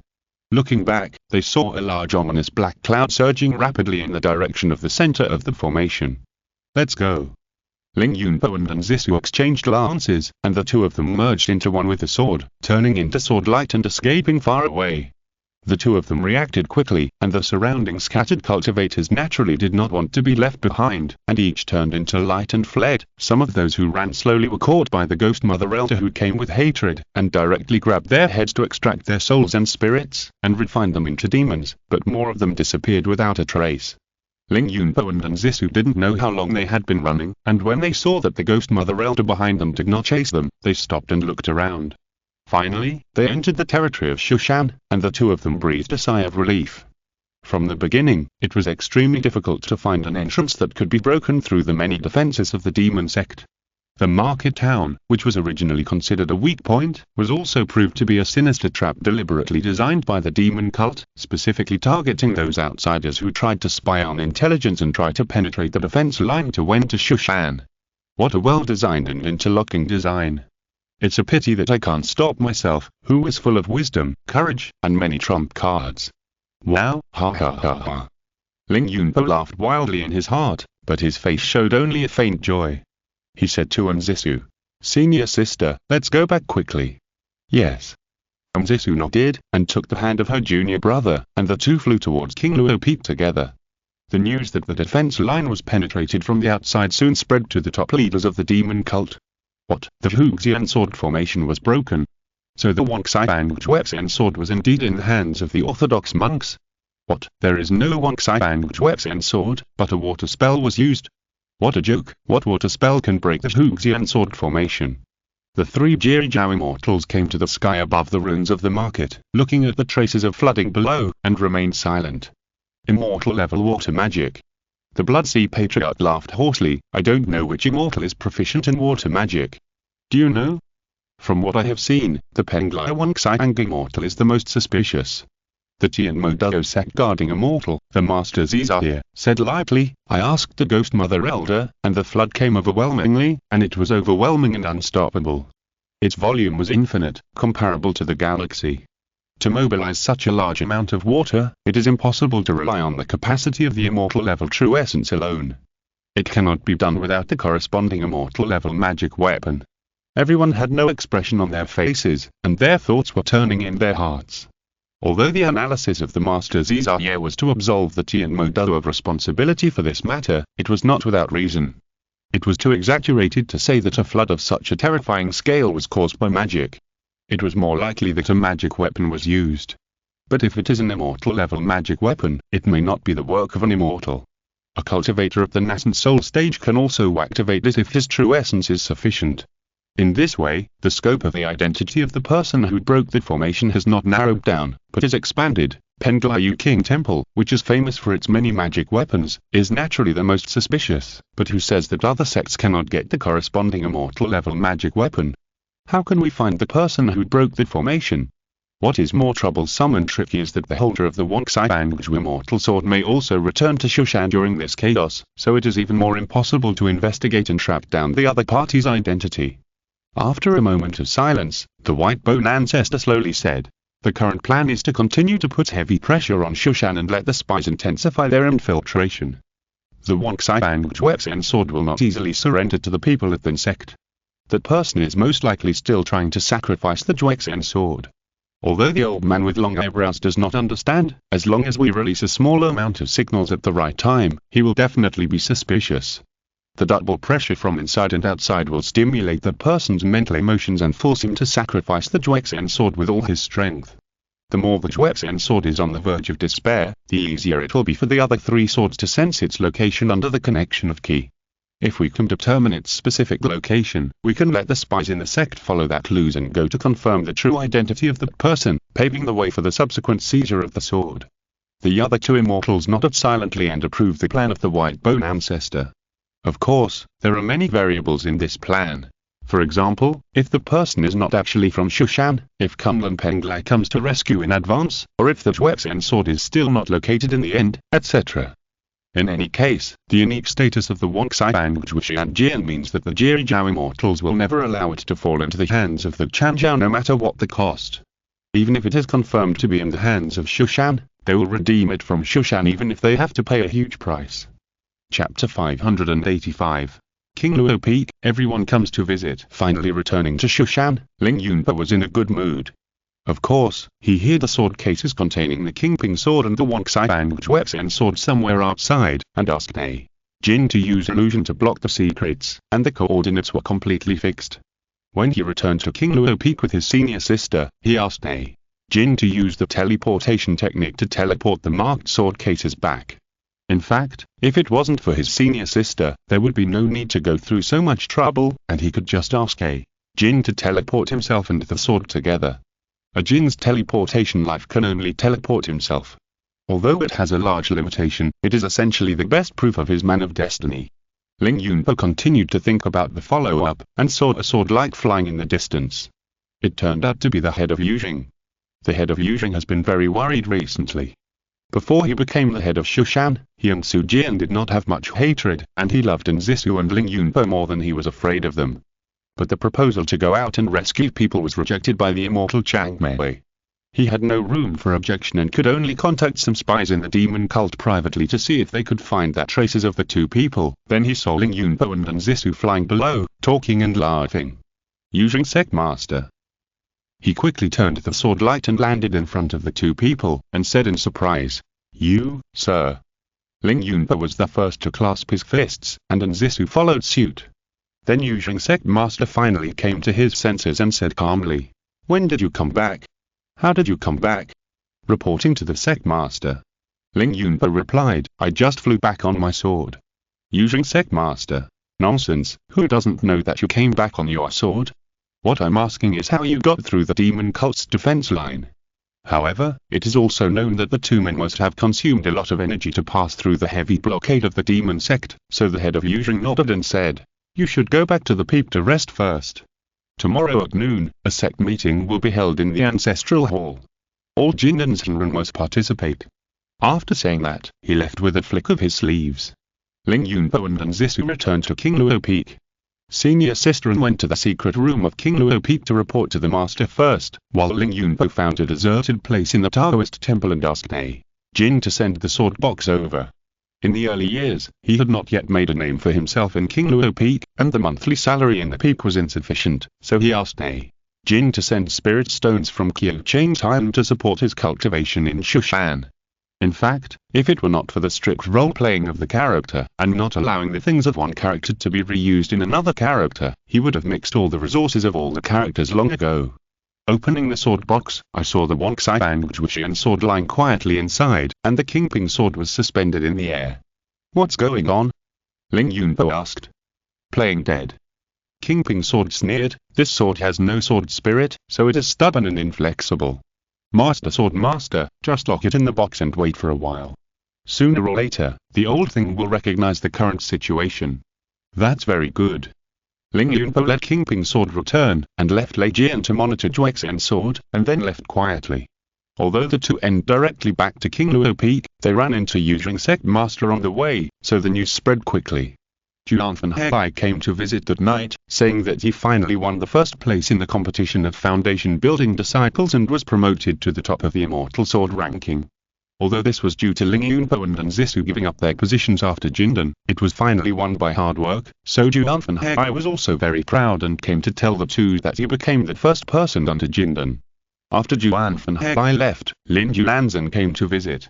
Lin Julanzan came this time because he heard that the two had not returned safely, so he asked about the situation and then exchanged information with the two. The number of people coming from the demon cult this time is roughly the same as the last time they besieged Penglai, but the number of high-level monks is far greater, so it is more difficult to deal with. However, Shushan claims that it is not a rookie like Penglai, so it did not ask for help from the other two sects, but just waited for the opportunity to grow tired and waited for changes. At present, it seems that the heavenly demon and the ghost sect have sent the most troops, followed by the mortal path. The hell path is still silent, and the remaining two are limited in strength. Although they have also participated, they can only block the southwest and northwest directions at most, and cannot pose a real threat to Shushan. Ling Yunpo also shared some of the situation outside Shushan. He mainly felt that the demon cult seemed to be aggressive, but there was no intention to attack, which made him feel a little strange. Lin Yulanzhen agreed. Now everyone in Shushan feels that the demon cult came this time not to attack Shushan, but to exert pressure through attack. As for the purpose of the demon cult's pressure, it is currently unclear, but there has been a rumor recently that the demon cult lost some evil treasure and suspected that it was stolen by Shushan, so they joined forces to come and ask for an explanation. Lin Yulanzhen sneered, let alone what treasure it is. Since it is an evil treasure, we in Shushan will definitely not covet it. This is purely a frame-up. Indeed. Ling Yunpo also echoed, the demon cult has used this excuse more than once or twice.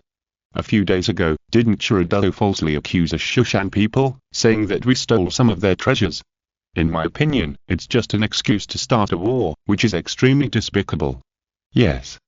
Lin Yulanzhen said thoughtfully, but I heard that the thing lost by Shirado last time and the evil treasure claimed by the demon cult this time should not be the same thing. It doesn't matter. Ling Yunpo interrupted him and said, a fabricated excuse means whatever you want to say. Even if they say we stole the Nuwei stone, the Fixer swords, and the Shannon 9 cauldrons, there is no need for us to investigate further. Yeah. Lin Yulanzhen sighed and said, at present, the sect also wants to see what the demon sect is planning behind the scenes. But no matter what their real purpose is, at least they have deployed such a large force, and it is impossible to settle without a fight. You should also try to stay in shape during this period of time. You may be named by the sect to fight. This is useful information, Ling Yunpo thought to himself and said yes repeatedly. After seeing Lin Yulanzhen off, senior sister and just came out of the secret room, and Ling Yunpo shared a lot of news with her. Not long after, Yuan Jinyu also came to visit and called outside. I heard that junior brother Ling and senior sister An have returned. Senior sister Yuan, please come in. Ling Yunpo went out to welcome her in. As soon as he entered the room, Yuan Jinyu said with a smile, Junior brother Lin, I would like to ask you a question. The evil treasure that the demon sect mentioned, could it be that you have it? Chapter 586. Fighting is necessary. Ling Yunpo was shocked, but asked back. Why do you say that? Before Yuan Jinyu could answer, Zisu had already scolded with a cold face. Nonsense. Yuan Jinyu, if you deliberately go forward to provoke trouble, King Luo Peak will not receive you. Sister Anne, don't worry, I'm just joking. Yuan Jinyu said with a smile, now everyone in the sect is discussing what kind of evil treasure can make the 5 sects of the demon cult unite to besiege our Shushan. It doesn't matter. Ling Yunpo shook his head, showing an indifferent look, no matter what kind of evil treasure it is, our Shushan sword immortal can't use it, why hide it? Maybe he plans to sell it. Yuan Jinyu thoughtfully, since you can't use it, wouldn't it be better to exchange it for a Taoist treasure of the same rank? How can a treasure be exchanged so easily? Zisu said coldly. Let's not talk about this for now. Yuan Jinyu said with a smile, I came here this time to ask the two of you from King Luo Peak for a favor. Come on, Yuanzhen, come and meet the two masters. Ling Yunpo. Behind Yuan Jinyu, Yuanzhen walked in coldly with a sword in his arms, and bowed slightly. My cousin originally worshipped Kumlin. Yuan Jinyu said leisurely, now he is the chief of the Foundation building realm at Kumlin. Yuanzhen's face darkened. The position of the chief of the Foundation building realm was because senior brother Kyo and senior sisters Yu were promoted to the golden elixir, and then several others took turns. After these senior brothers had successively formed the elixir, it fell on his head. Therefore, he did not feel proud, but felt very ashamed. A few days ago, he was sent to my Shushan to do some things in the demon locking tower. Yuan Jinyu sighed and said, unexpectedly, he happened to be besieged by the demon cult and could not get out. Ling Yunpo understood in his heart. What things to do? In fact, it was the Yuan family's ancestor who asked for a favor and let Yuanzhen go to the demon locking tower to find Yunhai Kongjian, so as to accelerate his 30 years of Immortal Cultivation. Seeing that he saw through it but didn't say it, Yuan Jinyu smiled and said, these days, he has been practicing sword alone on Qizu Peak. I saw that he was practicing like this, and it was not the right way. I thought of letting him come to practice with me. If he could gain some experience from the defeat, it would not be a waste of time. Ling Yunpo and Zisu looked at each other for a moment. Seeing that the senior sister did not object, Ling Yunpo smiled and said, "If it's just practicing sword, it's fine, but my senior sister and I are both at the Jindan level, so we have too much advantage in terms of root bones. Even if fellow Daoist Yuan just fights with us, he will suffer in terms of strength. It's okay." Yuanzhen finally spoke in a hoarse voice, "Just a contest of sword skills. Since you, junior brother Yuan, are going to be abused, you can't blame us." So it was settled that Yuanzhen would stay at King Luo Peak temporarily. Ling Yunpo and Zisu would not teach him anything, but would train him during their sparring. The matter itself was harmless, so it was a good opportunity to do a favor. After Gyeonchinu left, Ling Yunpo led Gyeonzhen to his residence and said, "Our King Luo Peak is quite quiet. You can choose any of the guest rooms on the right. Then I'll live in the innermost one." Yuanzhen immediately said tactfully that "I don't want to disturb your world of two." Ling Yunpo was very satisfied with his choice and said, "My senior sister and I will practice sword once at noon and at dusk. You can come to us at these times. Doi Yuan is a guest from afar. You can do whatever you want at other times. There is no forbidden area in our King Luo Peak." "Okay." Yuanzhen nodded coldly and went to the room he chose with his sword in his arms. After settling Yuanzhen, Ling Yunpo returned to the main hall and saw senior sister and waiting for him outside. "Speaking of Yuanzhen, I suddenly have some impression of him." Zisu was thoughtful. "Last time when I went back to Yangzhou with my senior sister to worship my mother, I did see these two siblings." Ling Yunpo said with a smile. "Not that." Zisu said uncertainly, "I remember that a certain peak master of Shushan was the father of Yuanzhen." Ling Yunpo. "Well, the Yuan family has been sword immortals for generations, which is normal. I didn't expect that you were also a second-generation immortal. Why have I never heard you say that before? However, the father is the Yuning elder in Shushan, but the son ran to Kunlin. Just think about it and you will know what the relationship between father and son is like." There was no conversation that night. The next morning, the two flew to the golden summit of Imre Mountain on their swords and attended the sect conference in the Patriarch Hall. The Patriarch Hall was crowded with people, almost everyone was dressed in green and carried a sword. Those who gathered to chat were the golden core sword immortals. Looking at the two sides of the hall, the people standing around were empty, each holding a shelf and closing their eyes to rest, and they were the Yuning Peak Masters. "Let's not talk about small talk," the headmaster of Yuzheng said, attracting everyone's attention. "Now the demon cult is surrounding our Shushan with great momentum. What do you think?" "I have something to ask the headmaster of Yuzheng and you." Elder Baoun, the head of Kuzu Peak, asked coldly, "Since the demon cult is so arrogant, why don't we Shushan fight them out? The demon cult is powerful, and it is unwise to fight them head-on." The headmaster of Yuzheng replied. Ling Yunpo laughed in his heart when he heard it. He is worthy of being the headmaster.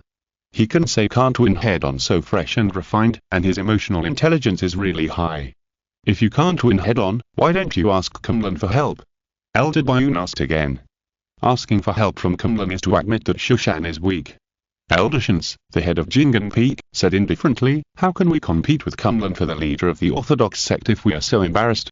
Now that we are blocked at the mountain gate by the demon sect, unable to enter or leave, isn't it embarrassing?" Elder Baoun waved his sleeves vigorously and said angrily, "The sect meeting has been held for a few days. What decision has been discussed? In my opinion, it is better for everyone to go out of the mountain gate directly and invite the demon sect to fight one-on-one." "That's not impossible." Elder Ming of Ziyun Peak said leisurely, "Whether the demon sect wants to fight or make peace, fight or negotiate, it will eventually be decided, and it can't be dragged here indefinitely." "That's right." The Jindan's Hinran behind started to make noise. To put it bluntly, everyone was tired at being sealed off in Shushan and was eager to go out for a stroll. Silence. The head of Yuzheng shouted, "Stop making noise." The Jindan's Hinran quieted down. "Everyone, if you have any opinions, please give me your feedback. I will go and ask the immortals for instructions." The head of Yuzheng said impatiently, and asked a real person to stay here to receive messages, and then walked away. The people in the hall gathered around and told the real person their demands and recorded them. Ling Yunpo listened for a while from behind, and sure enough, most of them wanted to fight, and they didn't care whether they could win or not, they would just fight first and talk about it. Of course, some people felt that the demon sect was too powerful and could not be defeated, but if they said it on the spot, they would definitely be scolded by the war faction, so these people could only say we must fight, but we must be careful. Ling Yunpo sneered at this. Among these Shushan sword immortals, those without brains were jumping around a lot, and those with brains didn't dare to speak out. No wonder they were despised by the outside world as Shushan rough men. When the immortal asked all the questions, it was Nzisu's turn, and the senior sister said without hesitation, "My junior brother and I have the same opinion." The immortal turned to look at Ling Yunpo, only to see Ling Yunpo said righteously, "How dare you block the gate of Shushan mounting? This is no longer an ordinary dispute. I think we must not only fight, but also use heavy punches." Chapter 587 Only Shark Shushan, King Luo Peak, Daily Sword Practice. This is impossible. Yuanzhen couldn't help blurting out after being defeated within 3 moves again, and he was in a state of self-doubt. Nothing is impossible. Ling Yunpo calmly retracted the Kingping sword and said, "You emphasize attacking too much, and your control over the rhythm is basically zero. The idea of changing moves can be seen at a glance. In short, I suggest you reflect on it first." Yuanzhen walked away with a dark face to reflect. Nzisu, who had been watching the whole process, came over and said in confusion, "Is this Kunlun's chief at the foundation building realm? I don't think he has even 1/8 of Qiu Chain Time's strength." Ha ha. Ling Yunpo smiled faintly. Qiu Chain Time is a rare genius in cultivation. How can ordinary cultivators with insufficient qualifications compare with him? Junior brother, why do you have no ambition at all when talking about Qiu Chain Time? Nzisu said dissatisfiedly, "Qiu Chain Time is indeed powerful, but you and I are not necessarily inferior to him. Now that everyone has formed a golden elixir, it can be said that we are back on the same starting line. We must compete well next time we meet." Ling Yunpo didn't know what to say, so he could only laugh awkwardly. Rather than saying that Qiu Chain Time and I are back on the same starting line, it is better to say that we have never distanced ourselves from each other. As for senior sister Am, she is really not Qiu Chain Time's opponent. I won't go into details why. Seeing that his junior brother was unmoved, Nzisu felt a little annoyed in his heart, so he went to the pavilion to pour some monkey wine for him to drink. Just after noon, a message suddenly came from a flying sword. It was the Shushan's genuine sword flag order, calling King Feng and Jing Xiao to quickly gather at the Shushan Ying Peak. Ying Peak is located in the northwest of Shushan, near Tianmen Peak, and is also that front line of Shushan's fight against the demon sect. 10,000 streams of light shot to the northwest in the sky, and it was obvious that King Luo Peak was not the only one that received the message. The two flew up on their swords and followed the crowd to the Ying Peak. They saw that the distance was almost covered with dark clouds and ghostly air. The white clothes, the enchanting girl, and the demon head spinning in the air, this is the position of the heavenly demon sect. The black robes and silver patterns, the evil look, the ghosts entangled, this is the position of the Ying Ghost sect. The colorful, all kinds of people, the mess, this is the position of the mortal sect. In addition, there are also foreign monks and mal people around, but there are too few people to form a formation, so let's ignore it for now. Ling Yunpo and Nzisu quickly mixed into the main formation of Shushan, and then stared at the other side with the sword immortals, staring at each other. After about half an hour, there was no movement from either side, or everyone was waiting for the top leaders to speak, so they gradually became impatient. However, no matter how irritated they were, they could not show it in public, which would ruin their momentum. They could only vent their anger on the other side, gritting their teeth and murderous. Finally, probably after receiving the news from the upper level, a green-clothed elder stepped out with a sword. It was Elder Bion of Qizu Peak, who sneered and said, "Ghost Mother, you dare to fight?" Two screams came from the Tianmodo, and 2 women in white with resentful expressions rushed out and fought with Elder Bion.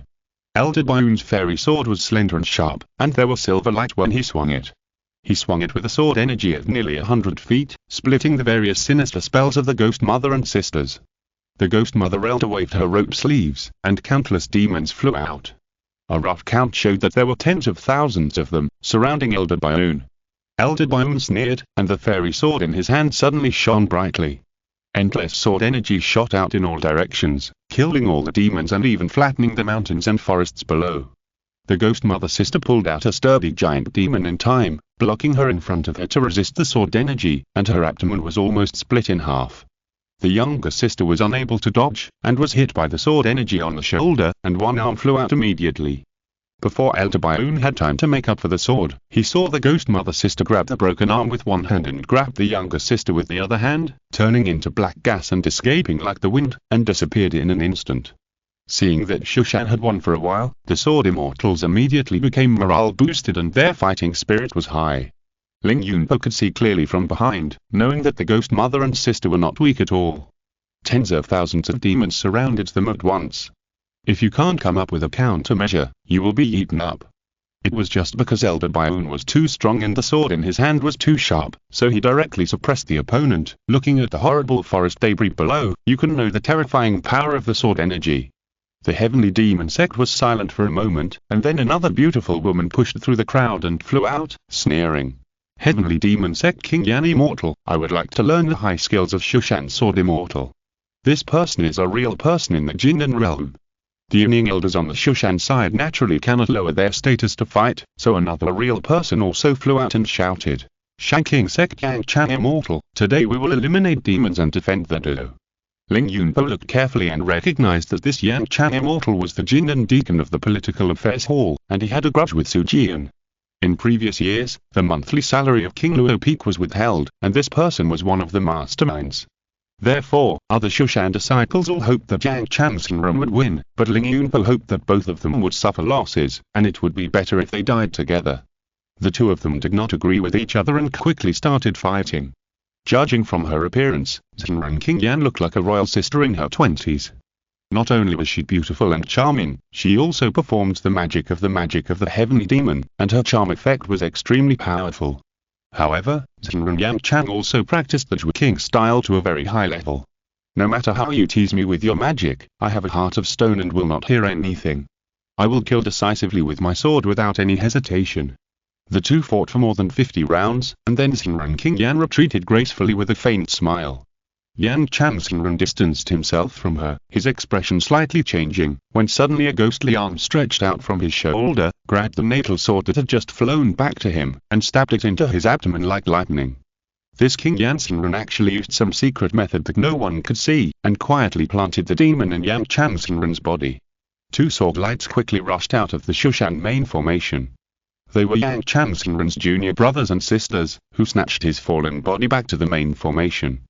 Another Shushan elder rushed over quickly, pinning Yang Chan Zenran's eyebrows with two fingers, forcing out the demon in his sea of consciousness.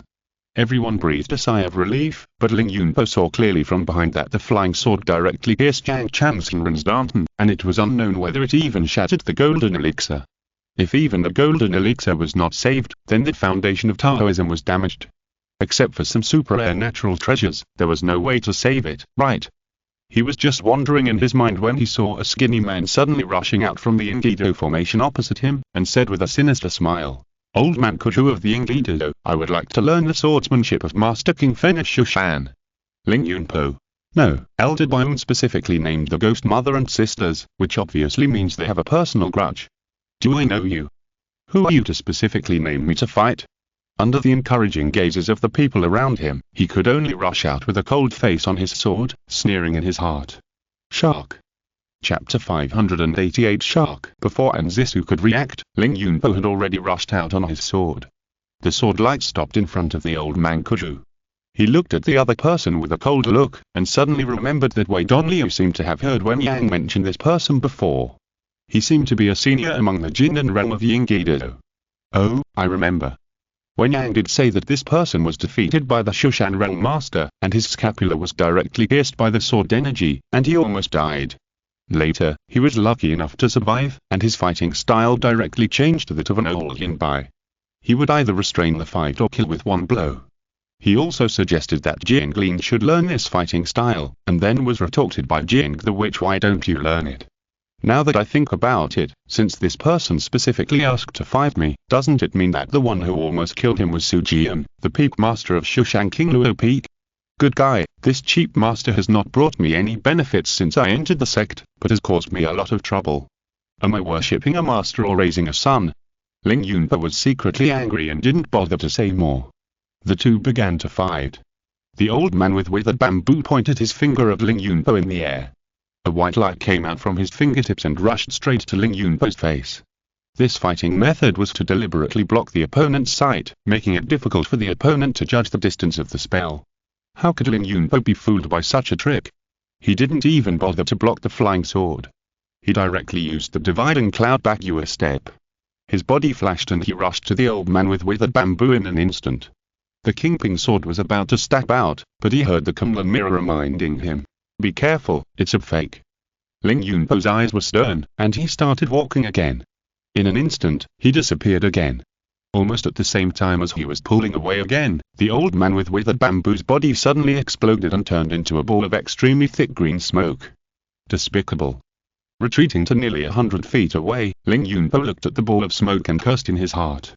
This should be some kind of fake corpse method, using a corpse with hidden poison mist to disguise as oneself, luring the enemy to attack and then detonate, but the enemy certainly can't expect me to attack at close range, and the main function of the poison is probably to contaminate the flying sword and make it unable to turn around. Ling Yunpo thought through the matter in a flash, and his eyes swept around again, but he didn't find any trace of the old man with withered bamboo. A mirror, scan. He immediately used his ultimate move. There. The Kunlun mirror quickly showed the outline. Ling Yunpo took a closer look. Wow, the real body actually used the earth escape technique to hide underground. It was simply too despicable.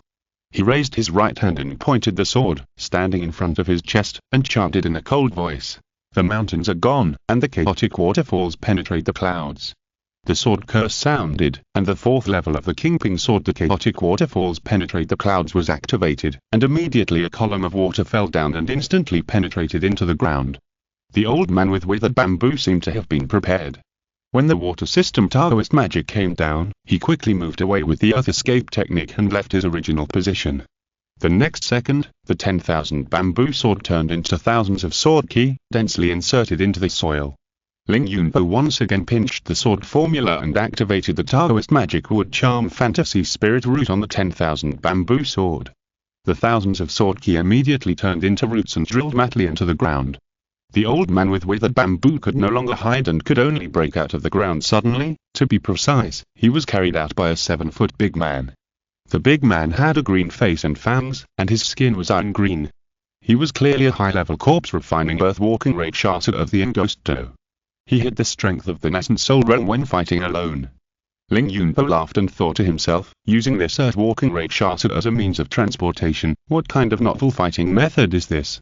Oh, Taboo Shushan sword immortal sword riding speed is too fast, so you have to use the earth escape technique to be invincible, right?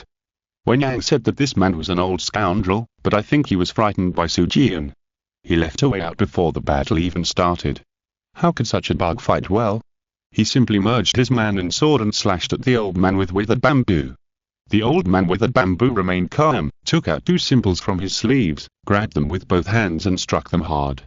The sound waves vibrated in all directions, and Ling Yunpo felt a magic sound drilling into his mind, just like the annoying tight hoop curse, which directly knocked him down from the state of man and sword integration and smashed a big hole on the ground. Seeing this, the old man with the bamboo smiled and continued to strike the magic symbols hard. His thoughts turned slightly, and he asked the earth-walking Rakshasa to kill Ling Yunpo, who fell to the ground. This devil sound was really harsh and sharp, like the sound of nails scratching a blackboard amplified 10,000 times, disturbing the heartstrings and disturbing the sea of consciousness, so that after it spread to a distance, the devil sect and Shushan monks had to retreat at the same time and concentrate their will to keep their minds. Only Nzisu was shocked and threw out the Feian sword to rush out, but suddenly saw Ling Yunpo staggering and standing up.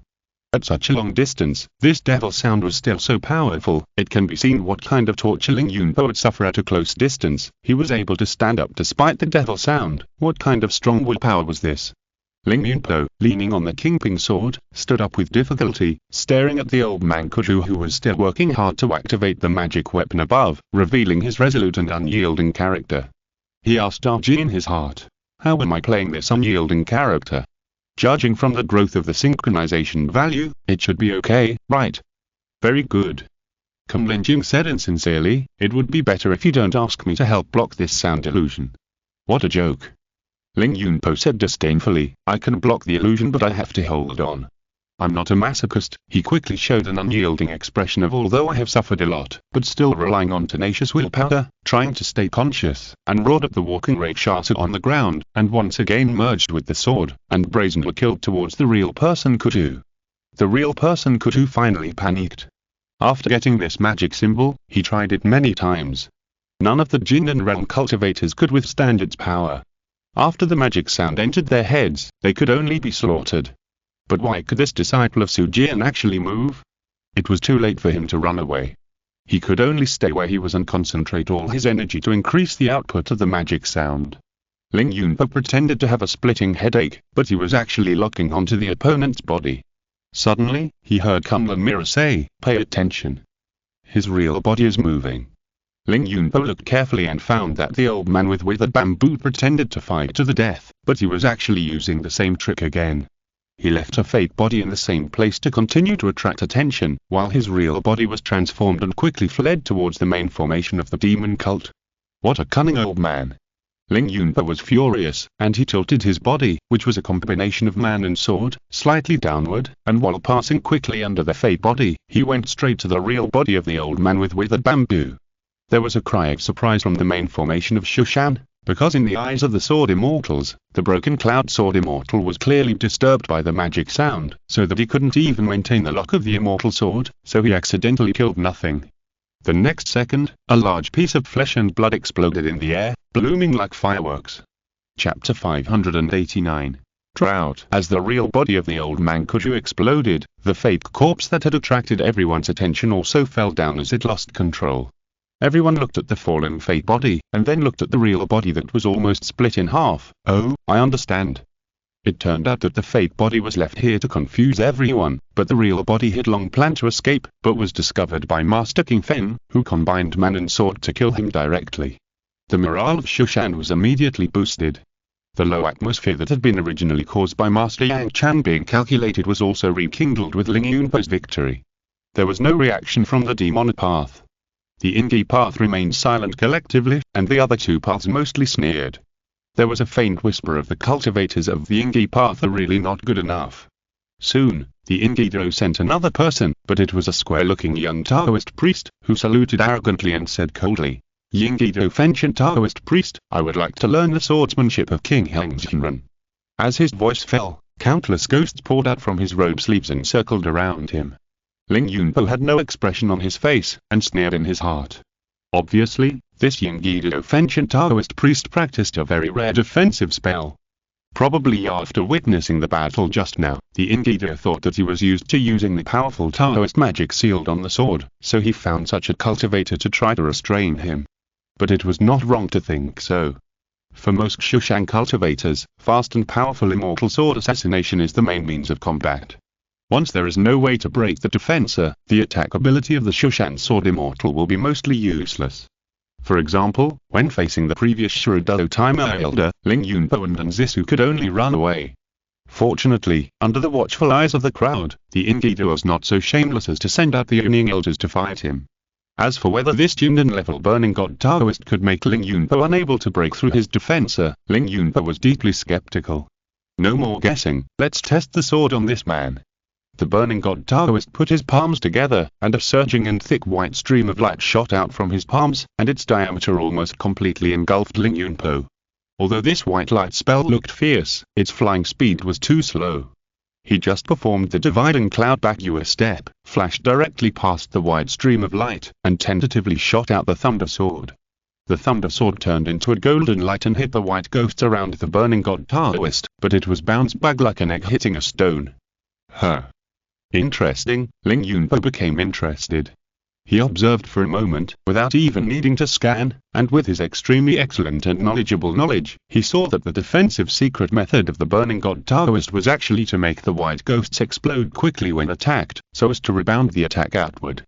Being able to design such an exquisite secret method, it can be seen that the Inghost still has some foundation. However, this secret method is not bad for dealing with large-scale Taoist methods, but if the power of a single-point attack is too strong, can you white ghosts still block it? Ling Yunpo didn't waste any words, and directly opened a big move of human sword integration, and fiercely killed the Burning God Taoist. The burning god Taoist quickly pinched the Taoist formula, and saw that the white ghost circling around suddenly seemed to be crazy, and rushed towards Ling Yunpo's sword light quickly, and instantly completely blocked his retreat routes in front, behind, left and right. Then there were a large number of dense and continuous explosions, which completely engulfed the sword light. The burning god Taoist breathed a sigh of relief and smiled with a relieved smile. Since he was fighting against the Shushan sword immortal who was good at attacking, he certainly would not ignore the opponent's classic move, the unity of man and sword. As long as the opponent tried to kill him at close range, he would gather the ghosts of mingling and turn defense into offense, and kill the opponent with a violent explosion. Considering that the Shushan sword immortal was strong in attack and weak in defense, he would almost certainly die if he was hit. He must be dead. Fenshin Taoist looked forward with satisfaction, but found that there was no body falling at the bottom of the turbulent soul flow. He suddenly felt something was wrong and shouted, "Wait, I surrender." Before he finished speaking, Ling Yunpo had flashed behind him and once again activated the ultimate move of the unity of man and sword, slashing at the back of Fenshin Taoist. "Can't hear." "What surrender? I can't hear." Just as he was about to cut the burning god Taoist in half, another figure suddenly appeared in front of Ling Yunpo, raised his robe sleeve and swung it at the tip of his sword. Ling Yunpo felt as if he was hit by a huge hammer head-on, and rolled backwards nearly 100 feet with his sword. He spat out blood and barely managed to stabilize his body. Looking more carefully, it turned out to be the cunning master of the burning god Taoist. The other party didn't even look at Ling Yunpo, but quickly checked the burning god Taoist. After confirming that he didn't suffer any fatal injuries, he took him away in a swagger. The Shushan main formation was completely blown up, and a large number of Shushan sword immortals were angry and shouted, scolding the elders of the demon cult for not observing martial ethics and interfering in the competition of their disciples. The demon cult naturally sneered disdainfully. "We all admit that you won this game, what else do you want? The master is here, do you want him to watch his apprentice being beaten to death by you sword immortals?" Ling Yunpo wiped the blood from the corner of his mouth and wanted to say something, but Nzisu also flew to his side on a sword and asked anxiously, "Junior brother, are you seriously injured?" Ling Yunpo shook his head. After all, the demon elder had intervened without authorization, so he did not dare to hurt him. Otherwise, the Shushan formation would not be as simple as shouting and cursing. He wanted to comfort senior sister Anne, but as soon as he opened his mouth, she stuffed several pills into his mouth and dragged him back for treatment. "You were a descendant of Jiri Zhao, bullying the weak with your strength." The two of them left the stage, and the head of Yuzheng came out of the formation on a sword, saying coldly, "The leader of the Ingadeo, Yanji. Do you dare to come and fight?" The leader of the Ingadeo was naturally in the Yuning realm, and the head of Yuzheng did not call him by his Taoist title, but called him by his name, which was obviously extremely insulting and contemptuous. Soon, a middle-aged Taoist priest pushed aside the crowd and said with a gloomy look, "Shai Fen, are you tired of living?" The head of Yuzheng winked and told Nzisu to take Ling Yunpo back to the formation quickly. Then he took out his natal sword and sneered, "Stop talking nonsense. If you dare to come to the gate of Shushan to provoke me, try the sharpness of my sword first." As soon as he finished speaking, he jumped into the sword light, still using the ultimate move of man and sword. The sword light was like a continuous river, whistling down towards the leader of the Ingadeo sect. The leader of the Ingadeo sect snorted coldly, and a huge corpse monster broke out of the ground under his feet and let out a sharp roar into the air. Immortal zombie, giant hammer. Legend has it that when this thing comes into the world, it will be punished by heaven. The breath is poisonous, and no grass will grow in a radius of 100 miles. The head of Yuzheng sect was stern and said angrily, "How can such an evil thing remain in the world?" His sword light suddenly surged nearly 100 feet, and chopped down at the drought demon below like a mountain. The drought demon that broke out of the ground had just pulled out its upper body, and it subconsciously stretched out its huge palm and grabbed the sword light of the head of Yuzheng sect. Then the bones and flesh were cut off, and it fell to the ground like a landslide. Yanji laughed loudly, and saw the huge broken arm that fell to the ground began to wriggle again, and soon it automatically connected to the broken limb and grew back to its original state. This drought demon has actually cultivated an immortal body, and most of the attacks in this world are simply ineffective against it. If you're listening to this novel on a channel other than Mundo Fanfic Novelers, it means they downloaded and uploaded it without effort. We cordially invite you to visit our channel, Mundo Fanfic Novelers. There you'll find the original version of this story and you can explore many other novels of various genres. We're waiting for you to immerse yourself in a world of incredible novels. Chapter 590.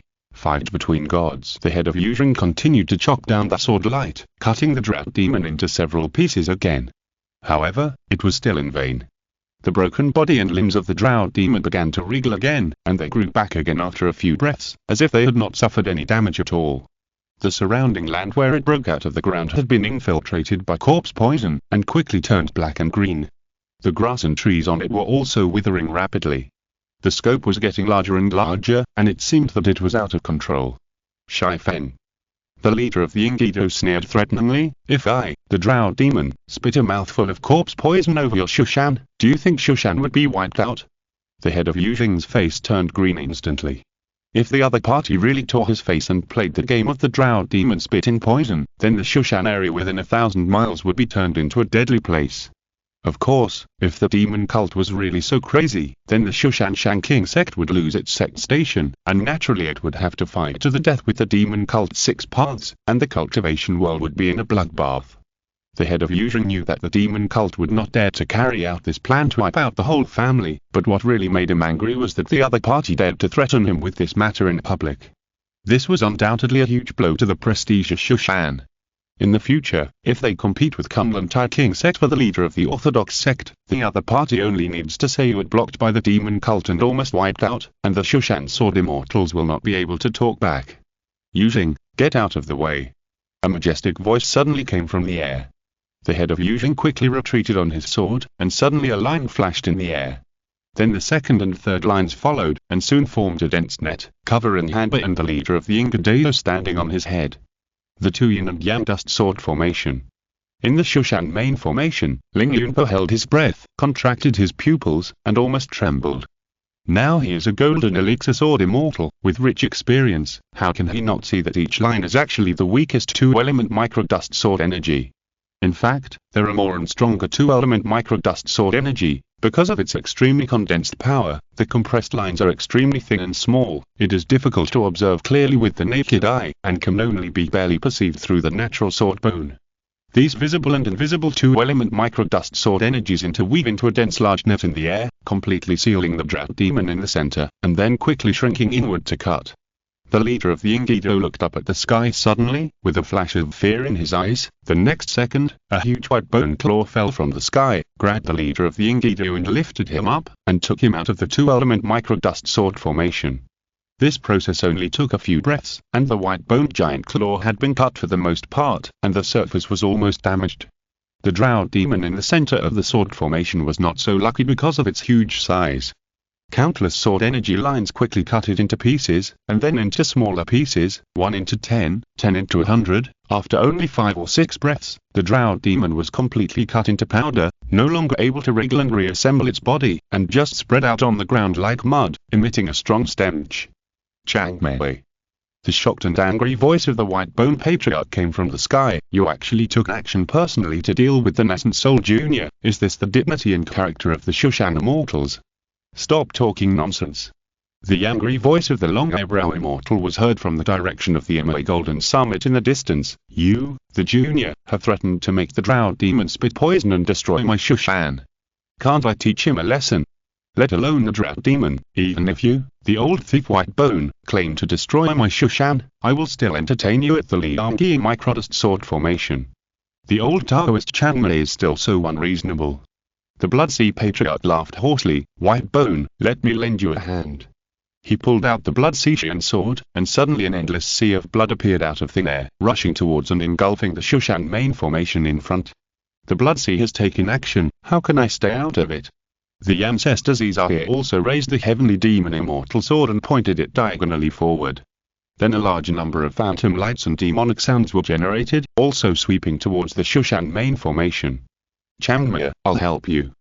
Several immortals rose up from the Shushan main formation, among which the voice of the Yuan family ancestor was the loudest. Old Taoist Baigyu, be careful of being besieged by them. Several immortals from the demon cult also rushed out, and for a time the sky was almost broken and the sun and moon were dark. The immortals fought, and the mortals retreated. The main formations of the cultivators on both sides hurriedly retreated, leaving the battlefield to these big guys. Ling Yunpo Jing finished regulating his breath and looked forward again.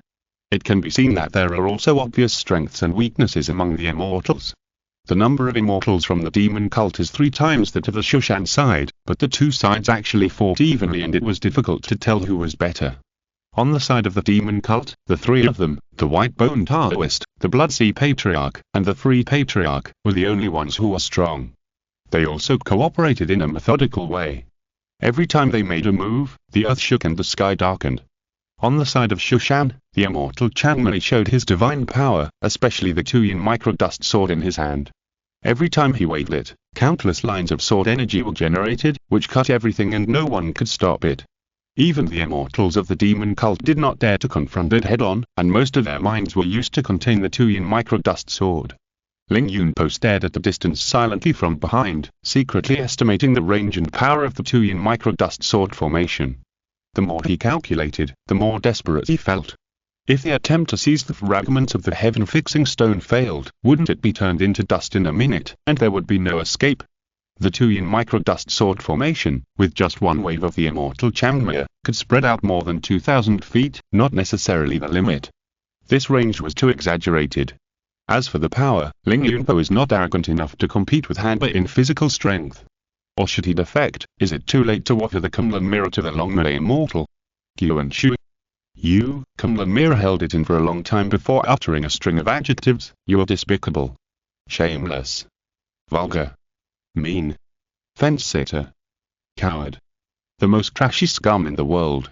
Please be more polite, you broken mirror.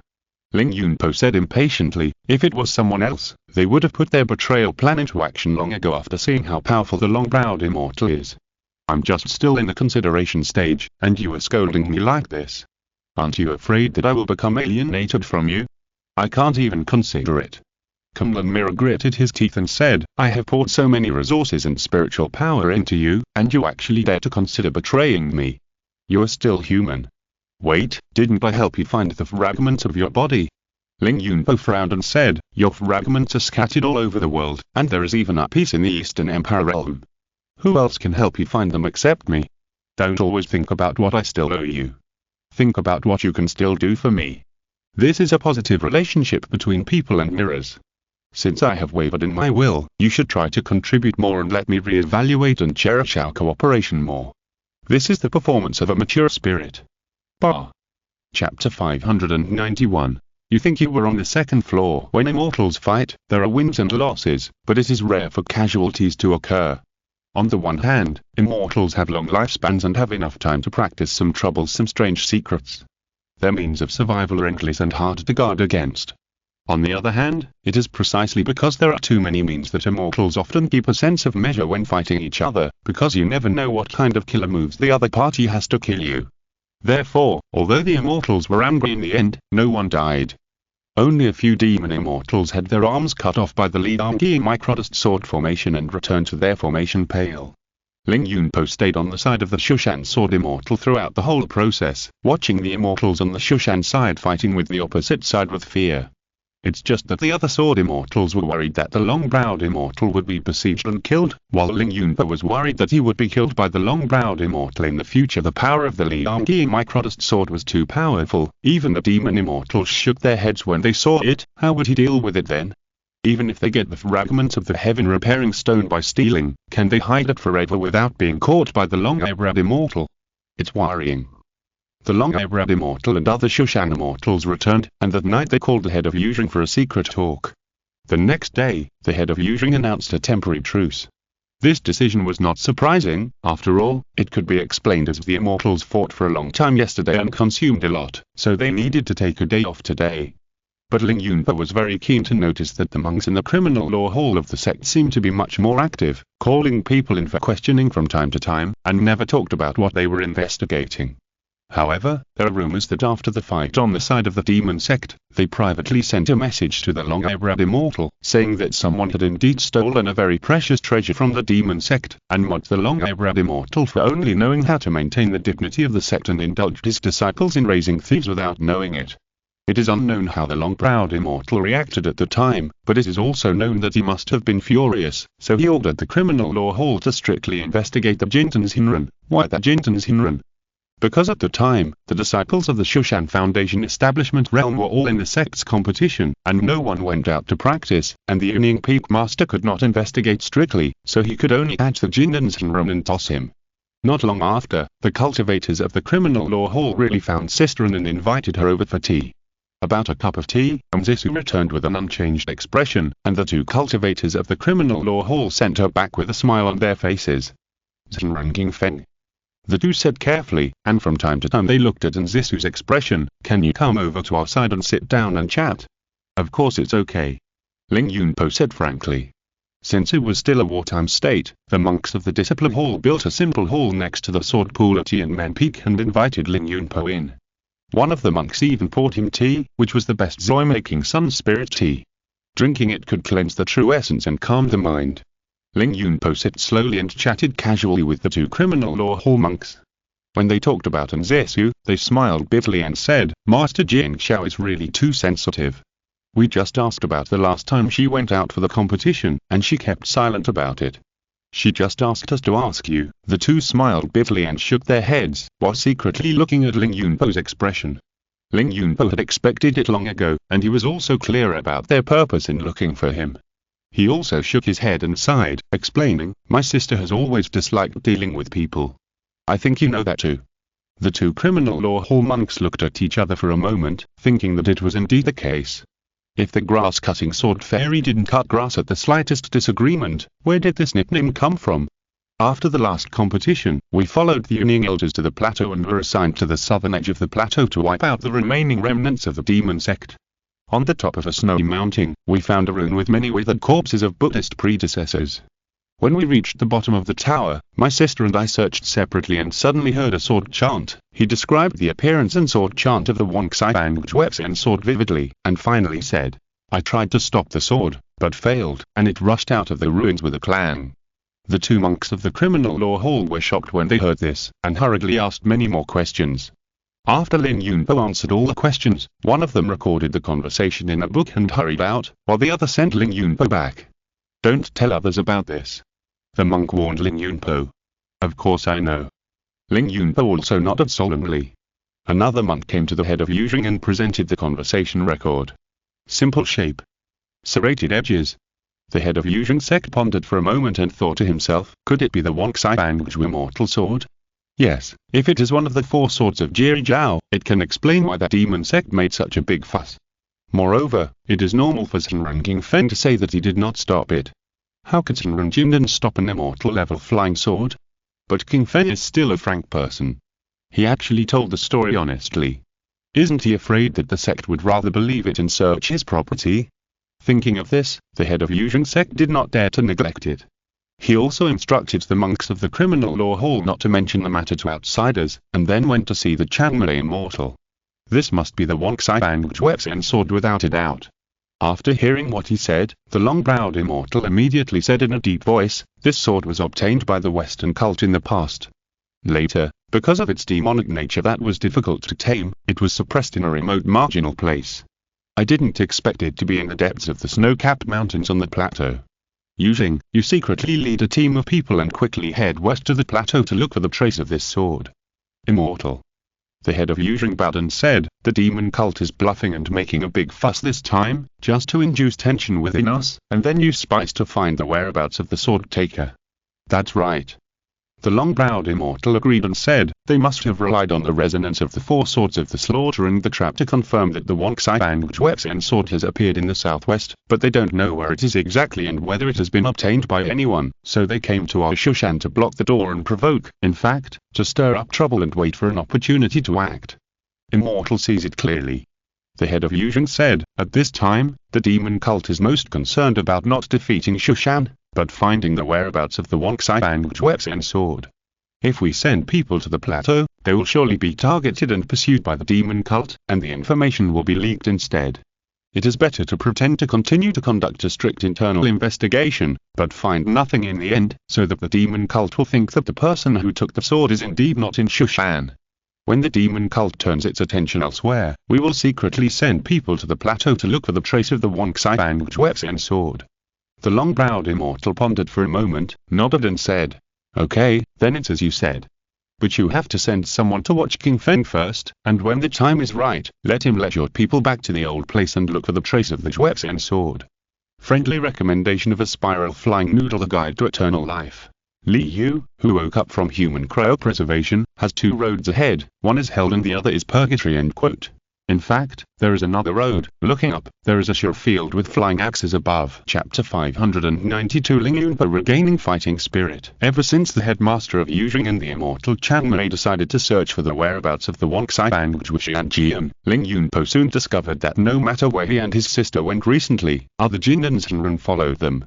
The reason is that the demon cult is insidious and vicious, and cannot defeat Shushan head-on, so they may send people to assassinate the two, so they must be closely protected. This reason is reasonable. After all, Mzisu is a second-grade Jindan, and Ling Yunpo has been severely humiliated by the Engadeo before, so the demon cult has sufficient motive to assassinate the two. But Ling Yunpo certainly knows that the real reason is just to monitor him. After all, it was the first time that he discovered the whereabouts of the Wangxi Bangzhushi and Jian, and the headmaster would not believe everything he said, and he must keep an eye on him first. Humph, this is also within my expectations. In fact, there are 3 reasons why Ling Yunpo told this story. First, this sword will eventually fall into Wei Dongliu's hands, and Wei Dongliu also needs to explain the origin of this sword to the Blood Sea ancestor. If it is said that while walking, this sword suddenly fell from the sky, it would seem a bit bizarre.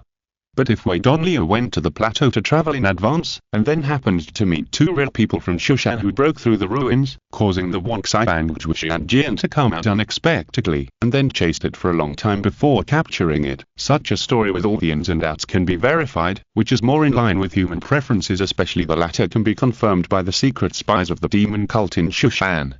Second, senior sister and also heard the sword chant. Ling Yunpo could of course lie to the sect on one hand, and on the other hand find a reason to fool senior sister and ask her to deceive the sect with him, but his conscience does not allow him to do so. Senior sister has such a pure and innocent heart, how can I pollute it? All the sins, let me bear them myself. Third, it is to leave a sincere and honest impression in the minds of the high-level leaders of the sect, and it is also to supplement and improve the unyielding character in the future.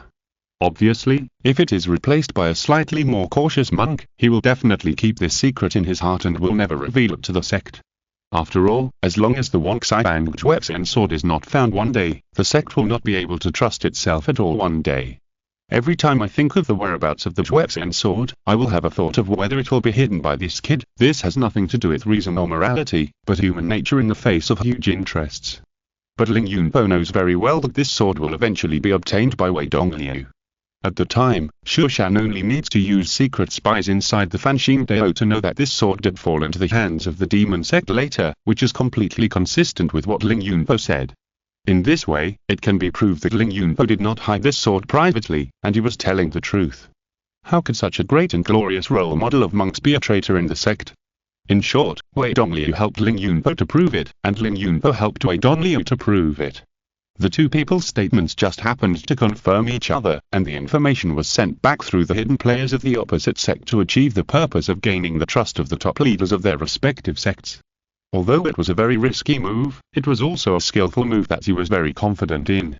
Thinking of this, Ling Yunpo confirmed with the Kunlun mirror in his sea of consciousness again and asked, "A Jin, the Wangxi Bangzhuxian sword has indeed been sent to Wei Dongliu in the past, right?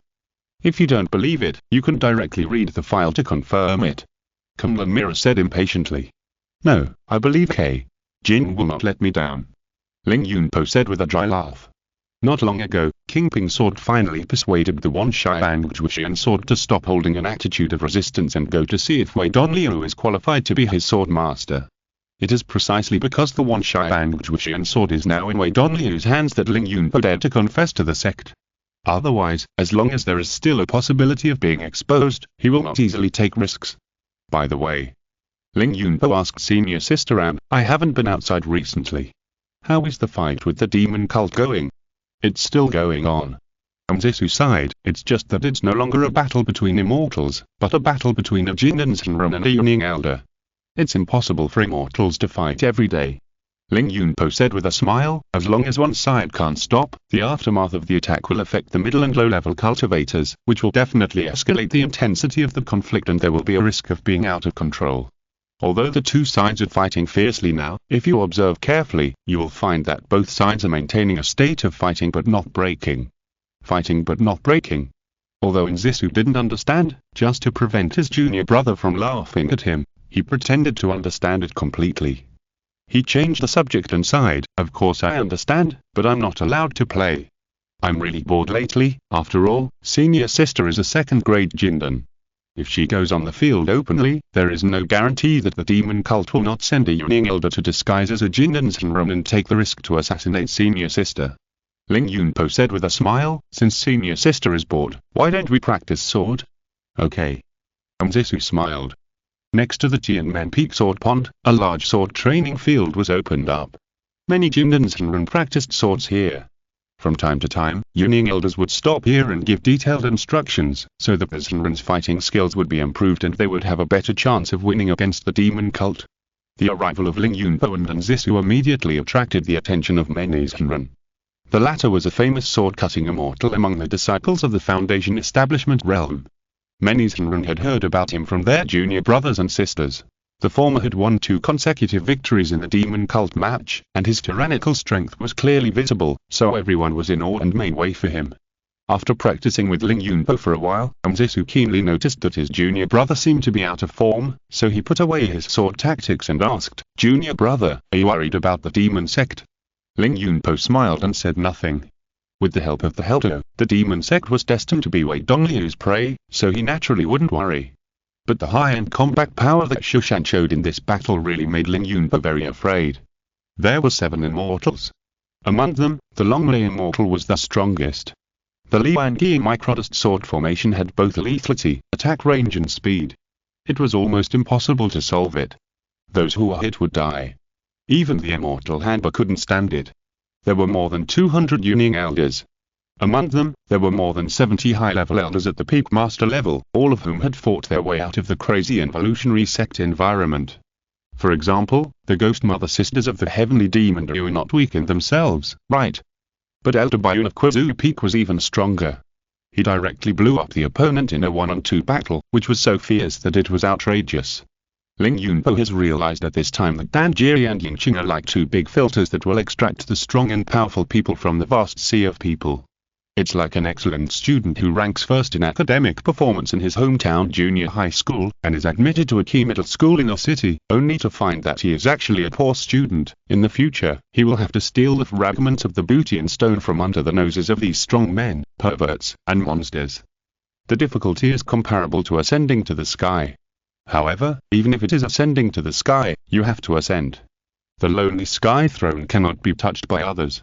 With the help of a Jin Kingping, as well as the blessing of his own great perseverance, wisdom, and determination, even if thousands of people have gone, what should we fear? Seeing Ling Yunpo's brows relax again, Nzisu blinked in confusion. Do you want to continue practicing sword, junior brother? Practice. Practice hard.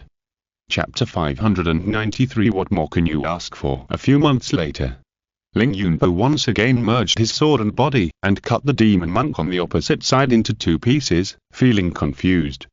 When will this war end? Although the Ingida monk on the opposite side had his head and body separated, he did not die on the spot. He just took advantage of the fallen moment to escape from the battle, and pressed the fallen head back to the broken neck with both hands, and soon the skin and flesh grew back. This move is the secret method of the Ingida, the art of bone separation. The practitioner has trained the joints of the whole body to be transparent, and can open and close the bones and flesh at will, just like a freely assembled building block figure. If the opponent's flying sword stabs, the bones and flesh will be opened to let the flying sword pass through, and then reassembled, which is equivalent to completely restraining the ordinary attack of the flying sword. Originally, when encountering such a Yingida monk, Ling Yunpo would add a sword method to kill the opponent completely. In just a few months, more than 100 demon monks have been defeated by him, so much so that Ling Yunpo himself is so tired that every time he is challenged by the opponent, he doesn't think about anything after he goes on the field, but just uses the big move of combining man and sword to crush them. If the big move can't crush them, he will use the dividing cloud 8 diagrams step to get close, and then use all kinds of sword techniques to attack them. So far, he has won all battles of the same level and has never met any opponent. This is partly because the Kingping sword is excellent as his natal sword, and partly because I practice swordsmanship day and night. If I had to divide it into a ratio, it's about 30% to 70%. But it's really troublesome to kill them like this, and what Ling Yunpo really can't understand is why these Yingida monks still come to challenge him one after another when they can't beat him, as if they are fearless. Seeing that the demon monk on the opposite side escaped with the secret technique of splitting bones, Ling Yunpo was too lazy to chase him, but just looked at the demon monk in the Jindan realm on the opposite side silently, as if asking them who else. Seeing that no one challenged him, he snorted coldly, turned around, brushed his sleeves and stepped on his sword to leave. The contempt of the winner. Back at Tianmen Peak, Ling Yunpo returned to Anzisu and complained to his senior sister. What is wrong with this demon monk? I have killed him and let him go, but why are there still people who challenge me every day? Master King Feng doesn't know yet. Sima Chang'an, who was practicing sword next to him, suddenly came over and said, the Ingido has already designated yours the content of their trial. Trial content? Ling Yunpo was puzzled. I heard that the top leaders of the Ingido spread the word. Sima Chang'an explained with a smile, it is said that in the past 100 years, the environment of the sect has been too relaxed, resulting in many trash being successfully promoted to Jindan's Hinran, which is a huge waste of the sect's cultivation resources. So next, the Jindan's Hinran will be assessed and divided into grades. Anyone who challenges Shushan King Feng's Hinran and survives under his hands will be eligible to participate in the assessment later. If you don't dare to challenge, or if you can't beat him and are killed, it means you were a Jindan trash, and you don't have to participate in the assessment later. Ling Yunpo. What? I became the general screening standard for the sect's competition. It's really too much. When did I authorize you? Did you pay the trial fee? Just freeloading, right? Ling Yunpo decided to read the file to calm down. A Jin, read the file, Luoyan. Isn't it Wei Dongliu? Kumlin Jin asked in surprise. Go read Wei Dongliu's file, and then continue to be dragged over to besiege Shushan, right? Ling Yunpo narrowed his eyes. I'm already tired of it. What does it mean to have to fight to read the next file? Oh. Kumlin Mirror stretched out his voice, which seemed to hide a hint of pride, and couldn't hide his smugness. Then don't regret it. Ling Yunpo. What do you mean? He really wanted to continue to say something, but he heard Kumlin Mirror quickly say. Point 3. Penglayu King Temple. Character identity. Luoyan. Mirror Flower Water Moon template overwritten, in the process of time and space shuttle. After putting on Luoyan's illusion, he finally couldn't help yawning. Peace is still good. The new owner of Tiangong Fang, Luoyan, symbolically took the workshop. The eldest senior brother graduated, the second senior sister rebelled, the fourth senior brother died, and the master passed away. There are only 3 people left in the huge Tiangong Fang now, and it's really deserted, including himself. Thinking about the recent mood of the Shushan group, Luoyan couldn't help but sigh that the path of cultivation is full of changes and twists and turns. Most cultivators can't make it to the end, right? Recalling the voice, appearance and smile of his master when he was alive, Luoyan fell silent again. Forget it, let's go see my wife. Shili was wearing a small dress at this time, and was writing furiously at her desk. Her hair was not groomed, not in a bun, and not with a hairpin, but simply tied into a ponytail behind her head. Seeing Luoyan return to the bedroom, Shili smiled with joy, but thinking of her disheveled appearance at this time, the joy quickly turned into a slight shyness. Husband. She whispered. What are you writing? Luoyan hugged her from behind and gently rubbed her shoulders. Financial revenue and expenditure. Shili let him do it, just sighed. When he heard about finance, Luoyan also had a headache. The loss caused by the master's death was so great that the customer base of Tiangong Fang has shrunk by half. Although she ran around and persuaded many people with the favors of her father, she could not avoid the sharp drop in income. After all, there are no union cultivators. Even if there are no union cultivators, it is not something that can be ignored by the customer's soft-heartedness and pity. Don't worry. Luoyan decided to take on the responsibility of being a husband first. Even if they don't commission Tiangong Fang, who else can they find? There are not many array masters in the world of cultivation. Most of them are still wild. They can only set up arrays without warranty. There are various problems with the designs. I see that they will still find us in the end. Indeed, I am too anxious. Shili pretended to smile as if relieved, and pressed the back of Luoyan's hand and said, Don't worry, my husband, I'm fine. If he only heard the first half of the sentence, Luoyan really thought she had let it go. As a result, he heard the second half of the sentence, and he realized that Lily's wife was afraid that he would worry, so she pretended not to be anxious. Do you have to act in front of the king of actors? Tears, unknowingly, filled his eyes. Husband? Lily asked in a daze. Nothing. Luoyang quickly raised his head and sniffed. Oh, my neck is so sore. Maybe I hugged you for too long last night and got a stiff neck. Then let me massage it for you. Lily didn't ask him why did you get a stiff neck when you were hugging each other and meditating. And got up and massaged behind him. Luoyang enjoyed the kneading of the fairy hands as soft as boneless, and suddenly felt a little guilty in his heart. Such a virtuous Miss Shi, what else can a husband ask for? However, thinking about why she became like this, Luoyang felt sad from the bottom of his heart.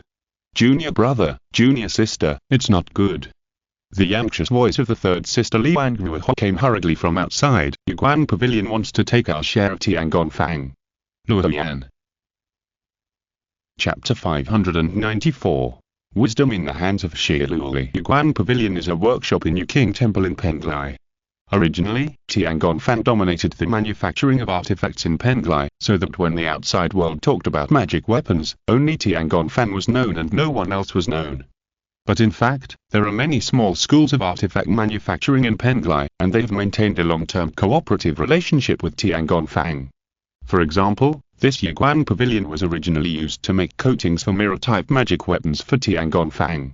Every time the third sister Liang Ruohu melted and finalized the mirror magic weapon, the corresponding magic array was also engraved inside by elder shiding, and then it was sent to Yuguan Pavilion for coating protection. Of course, it's not that the third sister herself can't do the coating, but she just thinks that this job is tedious and slow, so it's better to save time and concentrate on practicing Taoism. Since the death of Elder Shiding, Yuguan Pavilion seemed to have been moved to the top of the mountain, and began to try to sell its own mirror-type magic weapons. This is of course understandable, after all, no one stipulates that magic weapons must be sold by Tiangong Fang. However, probably because they couldn't sell them, they turned their attention to the shops at Tiangong Fang.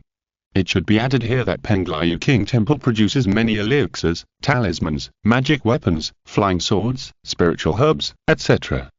Its external trading channels are mainly divided into three categories, namely customization, wholesale and retail. Customization is customized by various immortal masters. The quantity is scarce and often not settled in spirit stones. It is not mentioned here. Wholesale is mainly for the deacons of Kunlun and Shushan, who come to purchase the same type of magic tools in bulk. It is not mentioned here. Finally, the magic tools are sold to the scattered cultivators all over the world.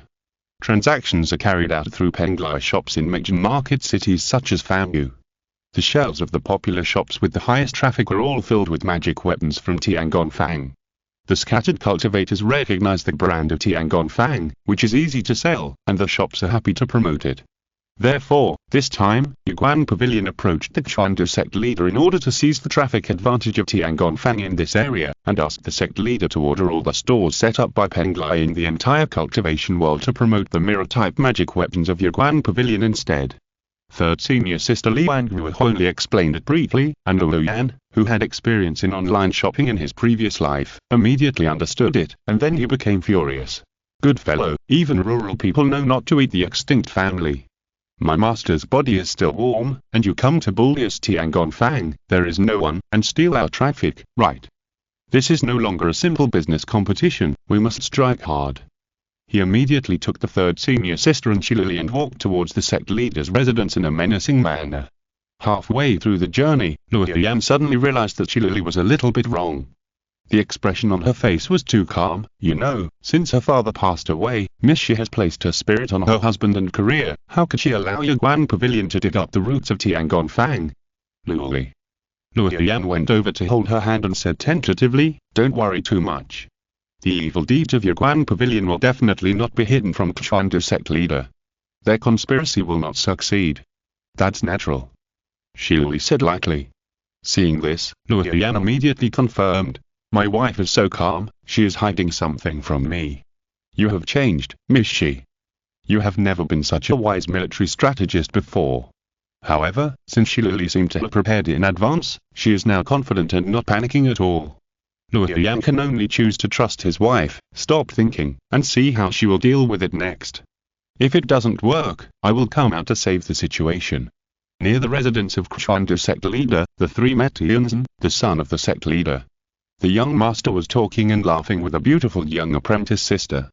When he saw Liu Yan and his men rushing over, he quickly stepped forward to stop them and said, "Master Jingdun, don't worry. The headmaster is talking to Elder Miaoling inside. We will definitely give you an explanation later." Liu Yan tilted his head slightly to look at his wife. Seeing Shi Lili frowning slightly, revealing a beautiful and angry expression unique to women, he also lowered his face and cooperated with Mishi to act furious, staring at Tianzan without saying a word. "Brother Tian." Shi Lili frowned and asked, "We are not here to cause trouble. We just want to see the headmaster and talk to Yuguan Pavilion about supply." Tianzan was not willing to believe it, but Shi Lili's reason was too legitimate. He had no reason to stop the other party. He could only slowly persuade her, "Sister Shi, as the headmaster, my father also has his own difficulties. Penglai is not his one-man show." "I know, Brother Tian," Shi Lili said lightly. The perfunctory tone was so obvious that Tianzan had nothing to say and could only look at Liu Yan for help. Liu Yan pretended not to see it. At times like this, he must stand firmly beside his wife. Third sister Liang Ruoho followed behind, and seeing that Shi Lili's momentum completely suppressed the whole audience, she couldn't help but sigh inwardly. Junior sister is really different from before. It's a pity that she matured too late, otherwise if the master knew, he would definitely be very happy, right? When everyone entered the main hall, they saw Elder Miaoling of Yuguan Pavilion, talking with the head of Kwandu with a smile on his face. This elder looked like a kind and amiable old lady. Seeing the people from Tiangong arrived here, she did not show any surprise, but hurriedly and enthusiastically greeted them to sit down, as if there was no such thing as competing for traffic. Shi Lili remained calm and exchanged a few pleasantries with Elder Miaoling, then brought up business with the Kwandu sect leader. School leader, Lily was sorting out her father's belongings before, but she found something important. The Kwandu sect leader was quite surprised. She didn't expect Shi Lili to mention the store promotion. In fact, before everyone came here, the Kwandu sect leader had already discussed with Elder Miaoling. Since Tiangong didn't have a Yuning elder, and the only magical instruments it could produce were tripods, flags, mirrors, and seals, it was not appropriate to monopolize the sales focus. However, after all, Elder Shiding's body was still warm, and Xinren Jingdun was a second-grade golden elixir, and the Wangxiang Immortal had also specifically instructed to take care of him, so at most, only a part of the sales positions could be released, and redistributed by Yuguan Pavilion and other instrument-making schools. Elder Miaoling naturally agreed with joy. For Yuguan Pavilion, these sales positions were not originally theirs, and now she was able to bite off a piece of meat from Tiangong, and she was already satisfied. As for Tiangong, if Elder Shiding was still alive, he would certainly be able to raise objections. But Master Jingdun is only at the Jindan stage now, so his words don't carry enough weight. Just like the King Luo Peak of Shushan, there is no senior master with political power, so the top leaders can only say what they want. Therefore, the two had already thought about how to inform Tiangong Workshop of this matter tactfully, but they did not expect that the other party would receive the news so quickly and come here, and did not mention the matter of promoting traffic at all. Oh? The excuse prepared by the head of Kwandu was not used, and he asked casually following her topic, "What is the important matter?" The reason why that demon sect besieged Penglai before was that Lei Kain betrayed his master and peeked at the layout of the sect's formation in his deceased father's room. Shi Lili said lightly, "Now that Lei Kain is still alive, it means that the formation still has loopholes that can be cracked for the demon sect. Therefore, my husband plans to retreat for a period of time to make necessary repairs and reconstructions to the formation to eliminate this loophole." The head of Kwandu, Elder Miaoling, the two of them smacked their heads at the same time. Not good. But they forgot about this. The way of formation is far more obscure than the way of making instruments. If there is anyone in Penglai who is the best in formation, there is no other choice except Jingdun Xinren, who was personally taught by Elder Shiding. Compared with him, the difference between the second in formation and him is like the difference between a primary school student and a doctoral student. Since the intelligence of the sect guarding formation has been spied on by the traitors in the Hell Road, it is necessary to repair and reconstruct it. But this also means that Jingdun Xinren of Tiangong, although still in the Jindan realm, has a certain irreplaceable and important position. If Penglai takes away the promotion position of Tiangong and gives it to others, Jingdun Xinren does not even need to go on strike. As long as he deliberately delays indefinitely and says that the formation is difficult to repair, then the loophole cannot be plugged, and the security risks of the sect will continue to exist. It is true that Yaguan Pavilion can replace Tiangong Fan to make instruments, but can they replace Jin Dunsinren's role in formation maintenance? No. Elder Mowling thought about the connection in a flash, and frowned and said, Master, this formation, that's right. Master Chuandu quickly interrupted her, this protected formation is very important, and Jinnun must maintain it well. There can be no mistakes. Chapter 595. The Scheming Stone Glass. Next, the Chuandu sect leader expressed his cordial concern and consolation to the three people from the Tiangong workshop, and recalled the deep friendship he had with Elder Shiding in the past. Shili's reply was brief and appropriate, so Luo Yan, who was standing next to her, could not find any fault with it. He only felt that Miss Shi was no longer the naive and childish Miss she used to be, as if she had become a mature and intellectual sister. Elder Mowling laughed awkwardly beside them, wanting to say something but unable to get a word in. The Chuandu sect leader had already stopped talking about what they had agreed on before, as if nothing had ever happened. After saying goodbye to the Chuandu sect leader, Luo Yan left with Shilili and Liang Grua. As soon as they left the sect leader's residence, Elder Mowling caught up with them from behind and said some polite words to Luo Yan. In short, if Tiangong Fan has a need for coating of mirror-type magic weapons, just come to our Yaguan Pavilion.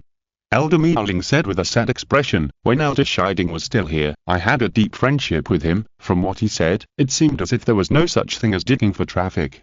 Luo Yan could only say yes, yes, yes. As for Shiluli, who was in the foundation building stage, he was completely ignored by Elder Mowling, who calmly watched the scenery at the side. After returning to Tiangong Fang, everyone went back. Luo Yan came to Shiluli's sword-making room. This was originally Ling Yushu's workshop, but now it belongs to her, and saw Shiluli sitting at the table, studying a sword-making atlas with a focused expression. Luo Yan sat down next to her, hugged her shoulders intimately, and asked tentatively, how did you think of using the sect protection formation to reverse the situation? Did you foresee that Yaguan Pavilion would make trouble? No. Shiluli said calmly, it's just that after my father left, there'll definitely be competitors. It's just a matter of time. As for whether it is Yaguan Pavilion or other weapon-making schools, it doesn't really matter. At this point, she suddenly tilted her head and said, Husband. What's wrong? Luo Yan asked. You need to take over and master the Chidan Jiringyang formation as soon as possible. Shiluli said seriously, after Lei Kai betrayed her master, she was able to crack the sect protection formation because she had insight into the switch mechanism of the core formation eye of the formation. Therefore, you need to modify the core formation eye. The workload of this process is very large. It is expected to take at least 700 or 800 years. If it is not changed, there will be serious risks of being invaded or even controlled by the evil spirits at any time in the future. Husband, do you understand? Luo Yan was stunned. Wow, Shiluli, you are so mean, so mean. Who taught my Lily to be so mean? He couldn't help but wail in his heart. A Jin, you'll let her astray, right? It must be you who used delusion on her, which made her become so despicable.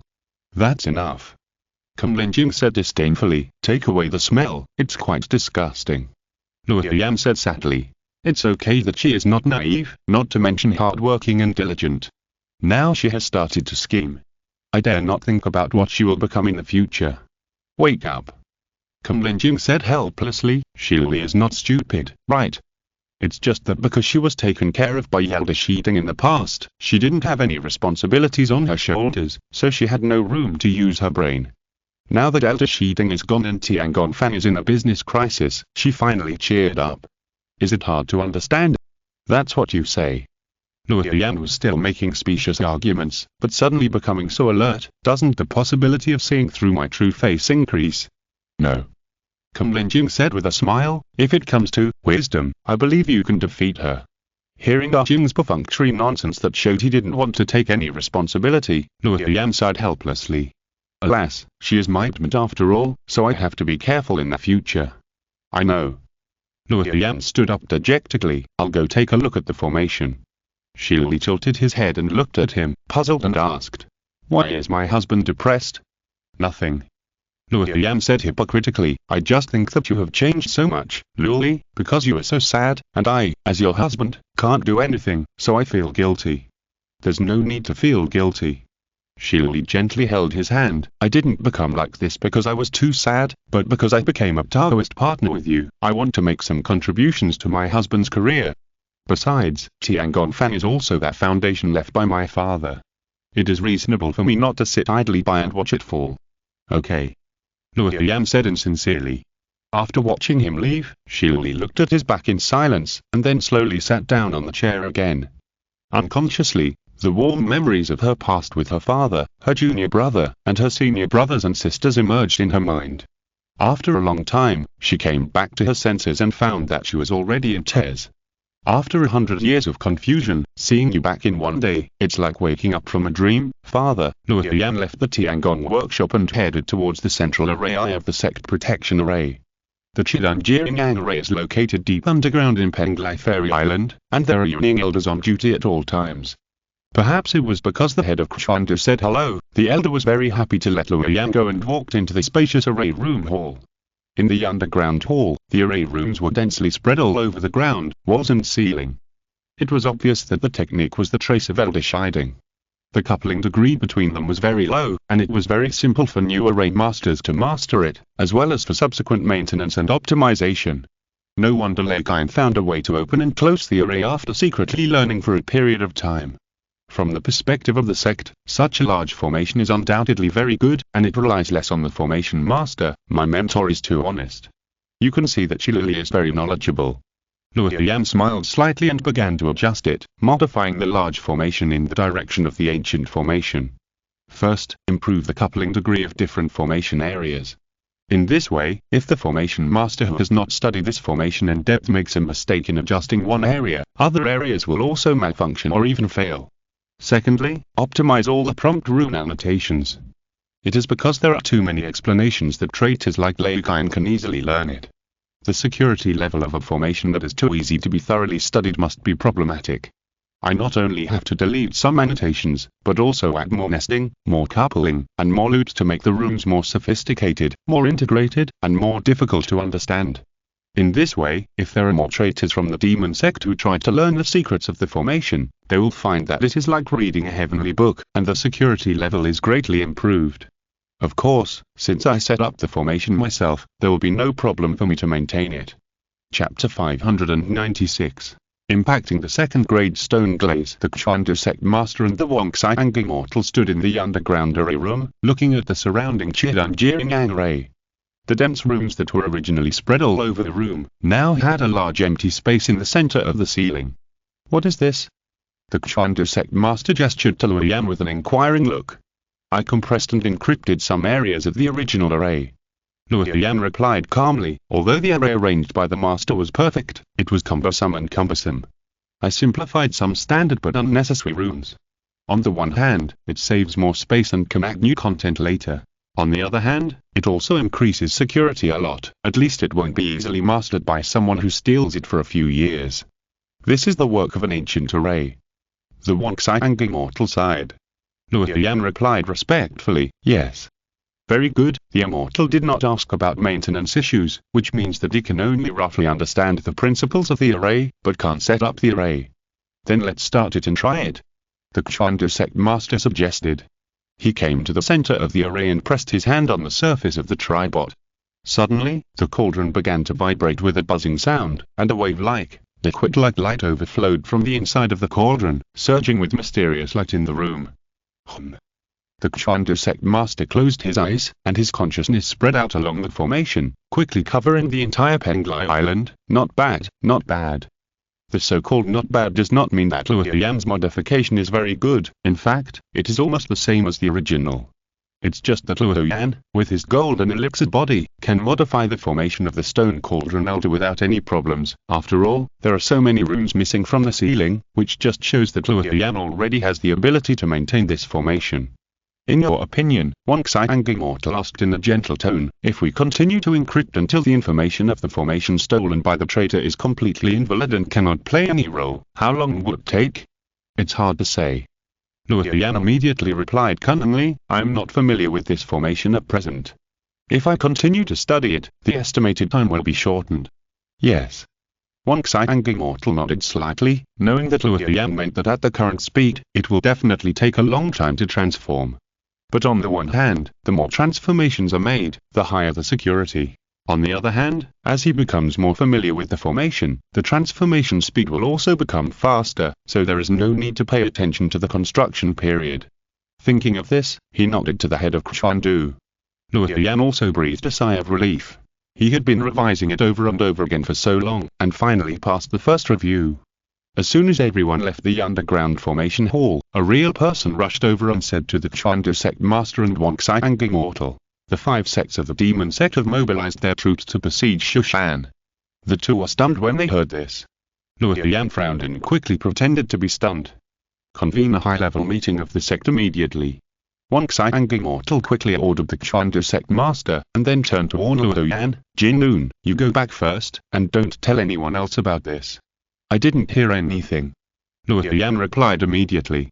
He hurried back to Tiangong workshop and called his third sister Liang Guo and Shiluli, and told them, "The sect may have to impose martial law on the entire sect in the future. Don't go out casually recently." Liang Guo nodded in response. She was originally a person who focused on academics, unlike the first generation of Shiluli who liked to run around and play everywhere. Shiluli was silent for a moment, and said thoughtfully, "Is there something wrong with Kunlun or Shushan?" At this point, she immediately said, "If it is the siege of the demon cult, Shushan will most likely be chosen, because Kunlun's background is unfathomable, and there are too many variables in attacking Kunlun, and Shushan is more suitable to be a soft specimen. But if it is not the siege of the demon cult, but the two factions have encountered serious changes, then it is hard to say." "Oh, my husband's expression, it seems that the demon cult is indeed besieging Shushan." Luo Yan was frightened and sweated. "What's wrong with my wife? It makes people feel a little creepy." To be honest, if he was not a traitor, he should have been very happy at this time. After all, his little wife has become so smart and omnipotent, she can give him advice, and she can also be cuddly in his arms and obey him in everything. With such a good wife, what else can a husband ask for? However, such a smart Shiluli might suddenly find out one day that her husband Luo Yan is also Zhu Yingyan's husband Qiu Chang's Haiyan. It is hard to say what means she will use to deal with herself. From this perspective, Luo Yan would rather Shiluli be as honest, simple and even stupid as before. It's just a pity that he has no chance to choose now. Seeing Luo Yan was shocked and complicated, Shiluli knew that she had said something wrong and shook her head without saying anything. She probably guessed part of Luo Yan's thoughts. It was nothing more than feeling that he had not been able to comfort her well and that he had not yet come out of the pain of losing his father, so his temperament changed drastically. Because of this, her husband must be extremely self-blaming at this time. Shiluli's mind turned slightly, and she knew that even if she explained to her husband that she was forced to mature quickly because of a dramatic change in her life, he would probably think that she just made up an excuse to comfort him. Alas, although her husband has a photographic memory, his character is too honest and simple, and he has never changed since the first meeting. I still have to manage Tiangong Fan well and not let him continue to be embarrassed. No matter what happened. Shiluli smiled lightly, "Don't worry, we won't go out." She stood up and said, "I'll go back to study sword forging first." Shiluli left. Luo Yan sighed, and said to the third sister Liang Guo, "Senior sister, you see Luli, this character now really makes me sleepless. I'm also more accustomed to the little sister in the past." Liang Guo said sadly, "It's just, people will mature after all. Junior brother, I should call you Jinun Xinrun now. This Tiangong Fan is the hard work of the master. Lily spared no effort for it. This is her own choice. Don't be too obsessed.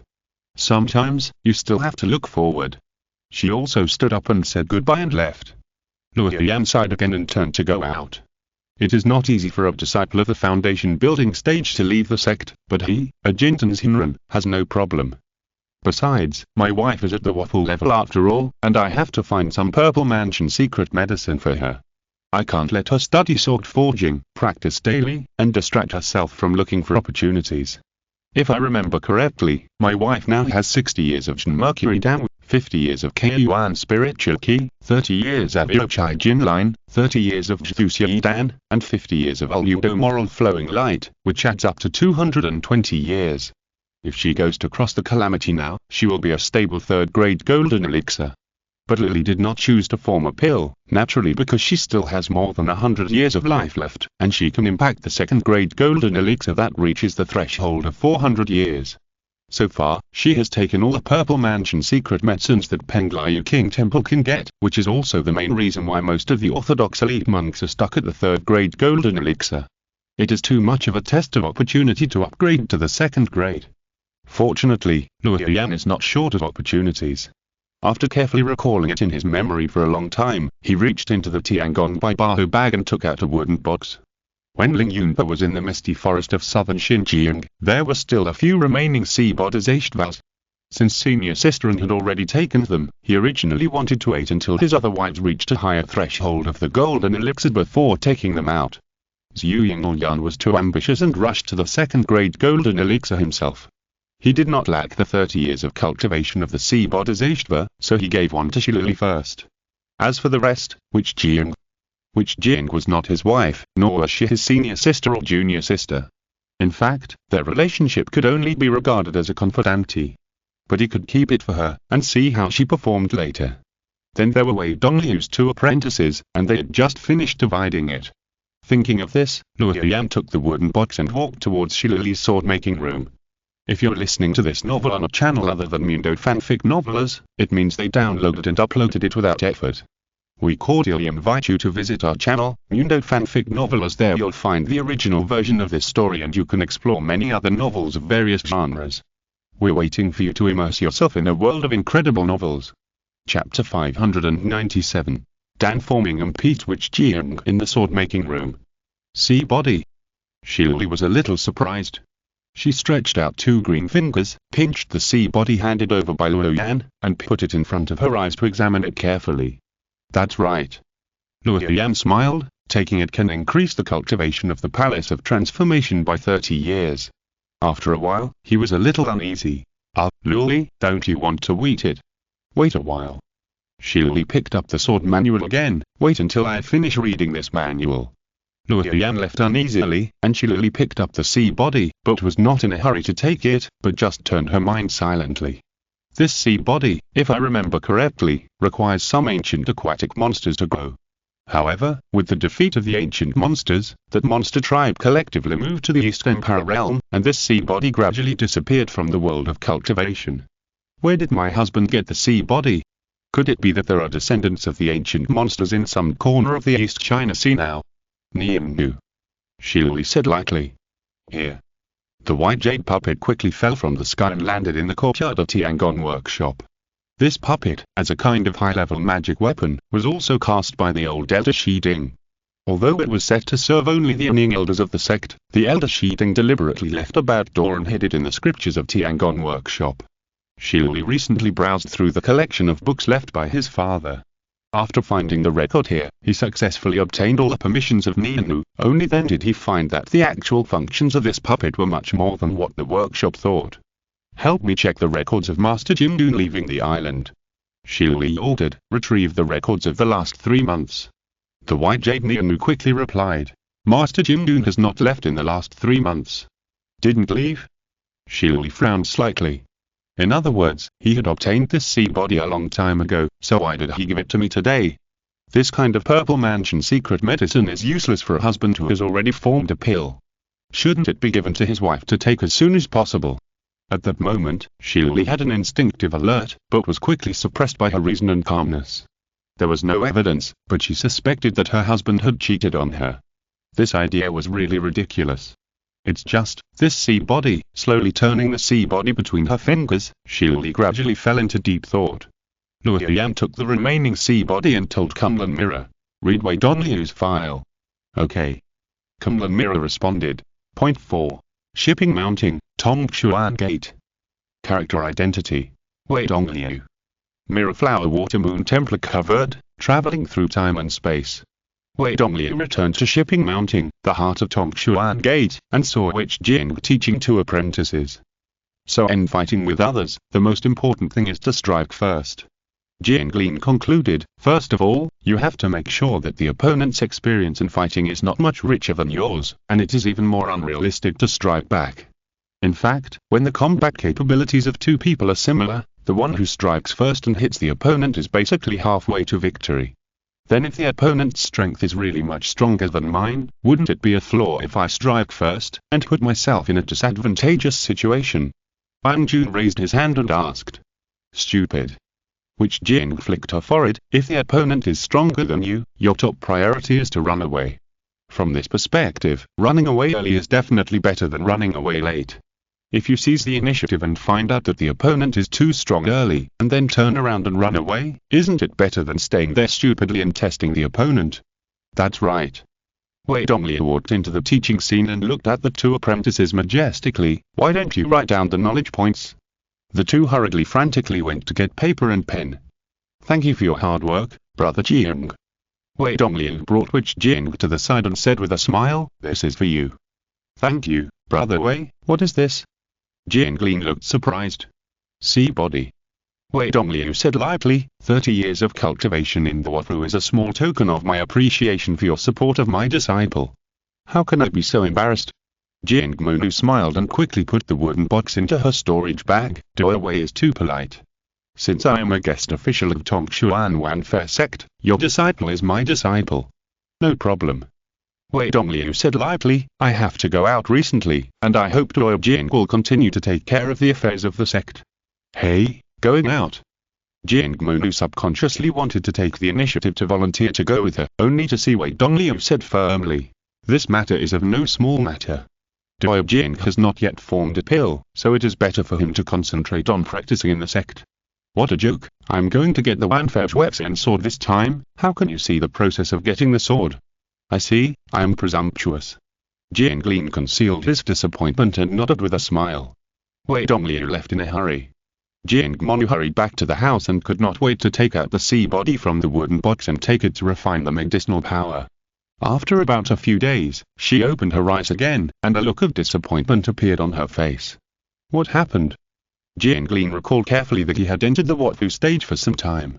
However, every time he practiced the Jindan Gongfa, he wanted to warm and perfect the Purple Palace, but found that the true essence was like a mud cow into the sea, and there was no reaction at all. According to the records of the Jindan Gongfa, the process of warming the Purple Palace is the process of laying a solid foundation.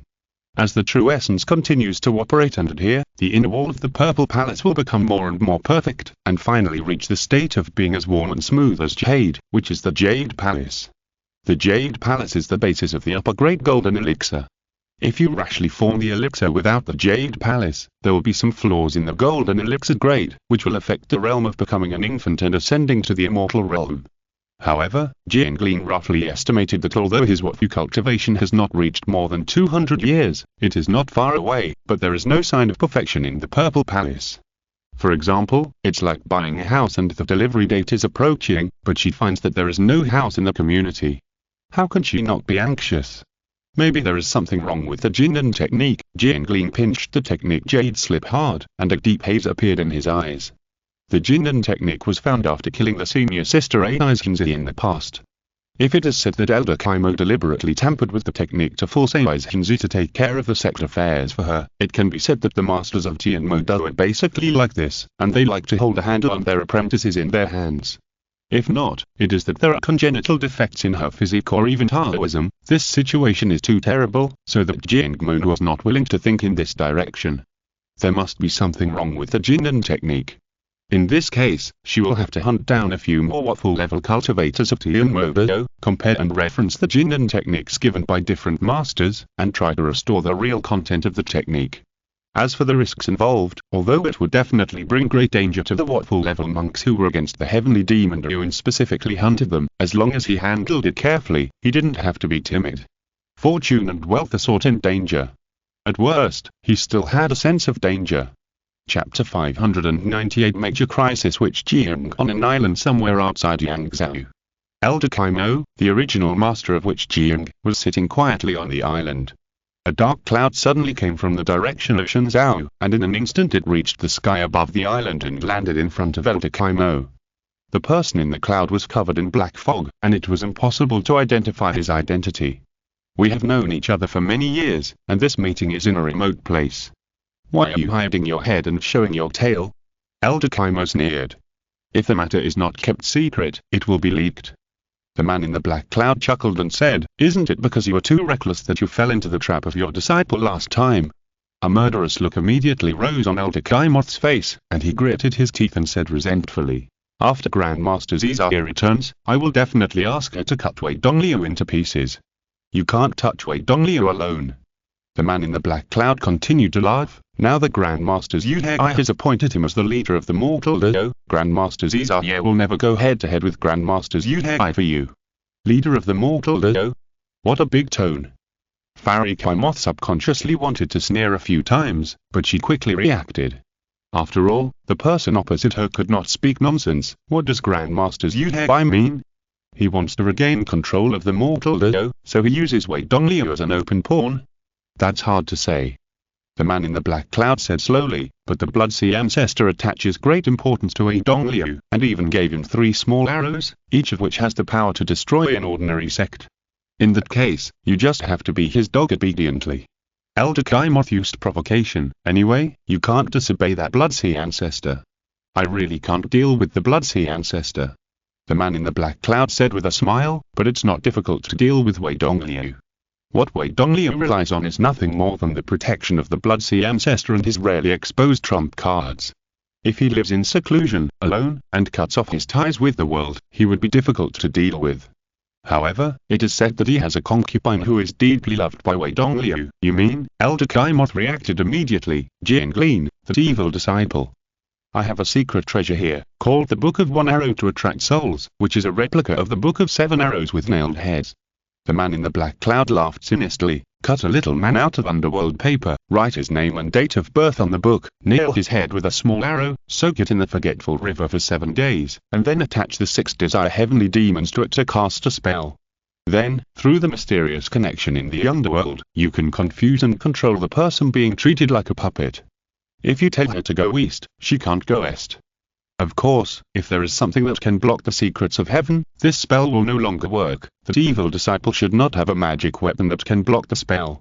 Elder Kaimoth said thoughtfully, I have asked people to calculate her position recently to see if we can catch her when she goes out. What's the point of just catching my evil disciple? Could it be that you want to use my evil disciple to lure out Wei Dongliu? That's right.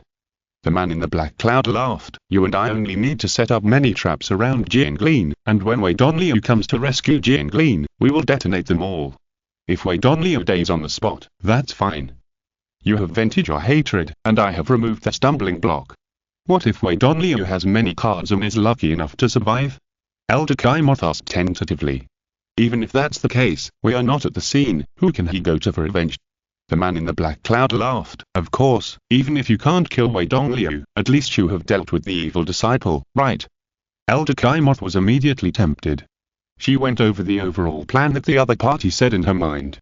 There are 2 points that the other party did not mention, that is, if Wei Dongliu dies, will the Bloodsea ancestor use magic to retaliate? And if Wei Dongliu survives by chance, will he also use magic to reverse the person who harmed him? The former is unlikely, because from the moment Wei Dongliu died, his value to the Bloodsea ancestor was completely lost.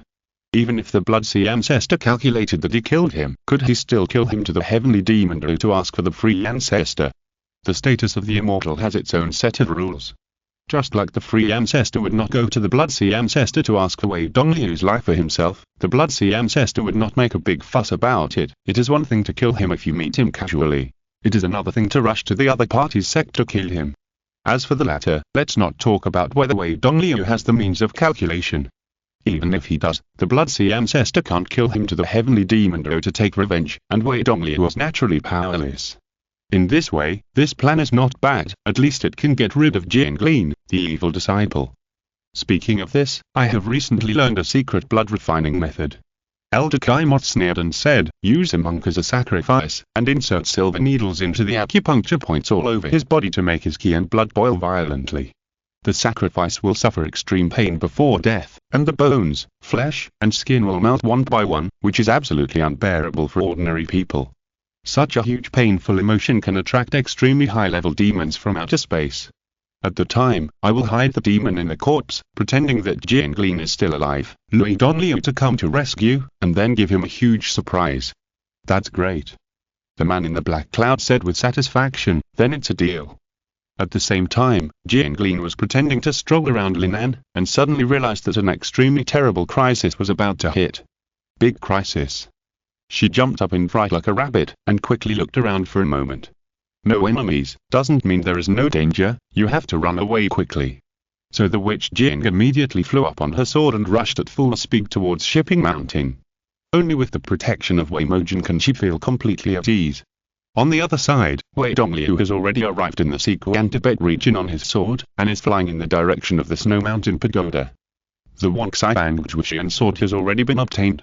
Next, he only needs to wait for the sound of the sword to sound, and he can just bump into the flying sword, then fight hard, and finally use it for himself. Of course, it is better to find a few Taoist friends from Shurida on the way and let them watch him fly past them. This is called proof of presence. In this way, no matter which demon leader wants to investigate this matter later, whether it is to retrieve witnesses or use calculations, there will be no flaws. At this point in time, Ling Yunpo and Zisu should still be traveling on the southern edge, and the fronts of Shushan and Shurido have been intertwined. They are trying to penetrate deep into the enemy's rear to establish the greatest merit and results. The Demon King, who turned into a red-haired and double-pupiled demon, drove the Wongi Shi Jing sword to the southwest. Wei Dongliu encountered many fights along the way. Among them, the Shushan immortal saw that the sword he was riding was gloomy and full of evil spirit, so he subconsciously regarded him as a demon monk and killed him. Wei Dongliu was not polite either, and defeated the opponent with a casual attack, and then looked carefully. If he was familiar with Ling Yunpo, he would let the opponent escape after defeating him with one move, and would not chase him. If he was an unfamiliar person or had a grudge against him, he would attack him and kill him, and would not respond to the Shurida monk's words, but just swagger away. Soon, there was a Demon King wandering around, and this news spread among the Shushan sword immortals and Shurida monks in a small range. Chapter 599. The Unrepentant Witch Jiang. A few days later, Jianglin opened her eyes again, only to feel that her consciousness was drowsy and it was almost difficult to stay awake. Someone roughly pinched her mouth open and poured the medicine into her throat. Ayahuasca water? Jing the witch shuddered violently, and suddenly recognized that the bitter and astringent liquid in her mouth was the carefully prepared ayahuasca water. This water can make people feel sharp, and no matter how happy, angry, sad or happy, it will be magnified more than 100 times, and it is almost impossible to maintain a stable state of mind. For the outer demons, humans with violent emotions and unstable states of mind are the best prey, so this ayahuasca water is mostly used to process sacrifices, so as to summon the demons to the lower world. Of course, the demons of the heavens are not treating guests to dinner. They will draw rooms of imprisonment on the bodies of the sacrifices, so that the demons will be trapped in the body after eating, and then refine them and turn them into demons that can be driven by themselves.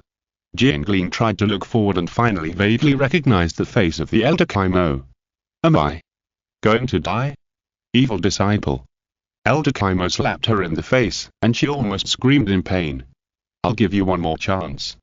Send a message now to ask Wei Dongliu to come and save you, and I'll give you a quick death. If you don't know what's best for you, you know what I'm doing. She scolded, and slapped Jianglin's face left and right, swollen and bleeding from his mouth and nose. When the immortal Kaimo stopped, Jianglin spit out a few teeth in a daze, revealing a scarlet and cold smile, but she didn't say anything. She was not a fool. She knew that if she chose to surrender, she would not only drag Wei Mojin into a trap, but also still die a miserable death. Elder Kaimo was not a good person who kept his word. A group of black clouds floated into the cave from outside, and seeing Elder Kaimo torturing his apprentice with his own hands, he said, "You don't have to bother. I have checked her storage bag, and she really doesn't have any magic weapon that can contact Wei Dongliu. Leave it to me to lure Wei Dongliu here. You'd better make arrangements as soon as possible." "Why is Madam Yu pretending to be a good person?" Elder Kaimo said resentfully. "I just want to torture her body and mind with my own hands, so that she will succumb to my methods and betray Wei Dongliu voluntarily." Hilly. Jianglin suddenly laughed indistinctly. "Wei Mojin will avenge me, okay?" Elder Kaimo laughed sinisterly, and took out a silver needle from the storage bag. "I'll see how Wei Dongliu can save you." On the other side, Wei Dongliu had arrived at the periphery of the snow mountain and lurked patiently. If I remember correctly, Ling Yunpo and Zisu should have entered the pagoda deep in the mountain. After the sound of the sword chanting, his Wonxai Bangwuxian sword had obtained its ID card and could officially appear in the outside world. His divine sense swept around and confirmed that there were no cultivators nearby, so he spit out the Wonxai Bangwuxian sword from his sleeve. The latter was like a swimming fish, slowly spinning around him, as if taking a walk. Kingping said that the Wangxiang sword was not going to recognize its master at first, and had to test the strength of this sword master and whether he was qualified to control and dominate this Jiao immortal sword. Wei Dongliu turned into the Chaos Demon Lord and used pure demonic energy to stroke the Wangxiang sword from top to bottom and from beginning to end several times, and put it in order. It sounds like some weird comic, but the Wangxiang sword really eats this, so I won't say it. Wei Dongliu suddenly felt a little subtle uneasiness. This feeling was very strange, because this intuition had arisen in his heart a few hours ago. But if he wanted to say what was wrong, he couldn't say it. After going through his plan from beginning to end, he still didn't find any problems, so Wei Dongliu asked Kunlun Mirror, "Jin, do you think there is something missing? Why do I always feel something is wrong?" "It's your illusion." Kunlun Mirror said very calmly, "What else could be wrong?" "I don't know." "Jin, don't lie to me." Wei Dongliu said suspiciously, "If I really suffer, you won't have a good time either." "Of course." Kunlun Mirror sighed and said, "You and I have the same interests, how can I harm you?" Wei Dongliu thought about it and it was right. If he encountered any crisis and Kunlun Mirror didn't take action, that would definitely be impossible. Besides, Ling Yunpo would soon release that sword chant, so it would be okay to wait a little longer. He was lurking patiently, while Jiangmoon was like a candle in the wind. Her life was about to come to an end, and she only relied on the little true energy sent by the Elder Kai Moth to prolong her life. At this time, Jiangmoon, with silver needles inserted into the acupuncture points all over her body, seemed to be sitting still in deathly silence. Only the slowly seeping blood and sweat, and the occasional slight tremor, showed that her body was still alive. As for her spirit, under the constant torture of pain, it was almost completely numb and relaxed. "I'll give you one last chance." Elder Kaimo's expression was refreshing, and it was obvious that the resentment and hatred of the past had been fully vented. "As long as you betray Wei Dongliu, I will immediately end your life and let the demon devour your soul. Otherwise, you will have to suffer for a few more hours." Jiangmoon remained silent. It's not that she didn't have the strength to nod, but that she had completely closed her heart. In the blurred consciousness, it seemed that countless memories slipped through her mind, like old movie scenes. When they first met in Watai Mountain, she just wondered why this person could withstand her Tianmo Miao in Nafa, and gradually became curious about him. Then I thought he could be used, so I found all kinds of reasons to follow him. Although this fellow Adoist behaved quite strangely, he was different from ordinary demon cultivators. He had his own rules and regulations, and he was not a vicious villain who would do anything to achieve his goal. Now that I think about it, what really attracted me was not his mysterious style, but his upright character. On Jinlu Island in the South China Sea, he once saved me from the hands of the fairy-level demons regardless of past grudges. Near the Behind Palace, I was caught on the spot by my master and had to confess Wei Dongliu's name to beg for mercy. As a result, after Wei Dongliu came, he scared off his master and did not kill me. He just said lightly that he was willing to give me another chance. What? Although I usually like to pretend to be a mysterious and ruthless old monster, I'm a moral gentleman in my bones. Although I consider myself a sinister and vicious witch, I don't like cruel and violent demon kings. I have seen too many such cultivators. I actually, alas, fellow Daoist Wei, why are you so good to me? If there is another life, I do not want to join the demon sect again. I only wish to become a disciple of the Tongshuan sect. Even if I become a broom-holding maid who cannot practice, it will be considered as repaying the life I owe you. Countless chaotic thoughts flashed through her sea of consciousness, and were finally wrapped into a ball of black gas, which quickly overflowed from her ears, nose, mouth and eyes. And her body completely stopped the last tremor. She died. The following is the free text content, which cannot be seen by pirated versions.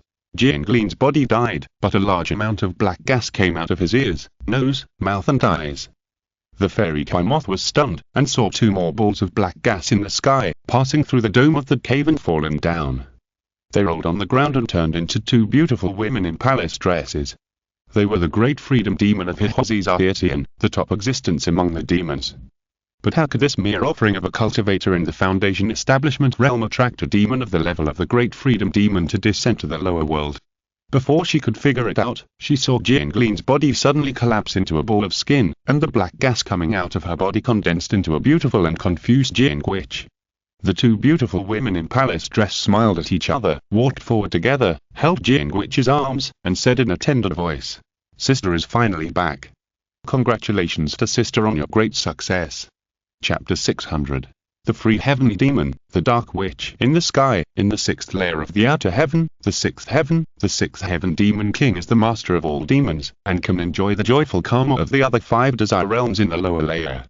The demon king lives in the demon palace, and there are 500 demon girls, the so-called demon girls of the daughters of the demon king, who have the magic power and status closest to the demon king. Of course, the demons themselves have no gender distinction, nor do they have the function of marriage and reproduction, so this demon girl is generally believed to be split from the demon king, similar to bacteria.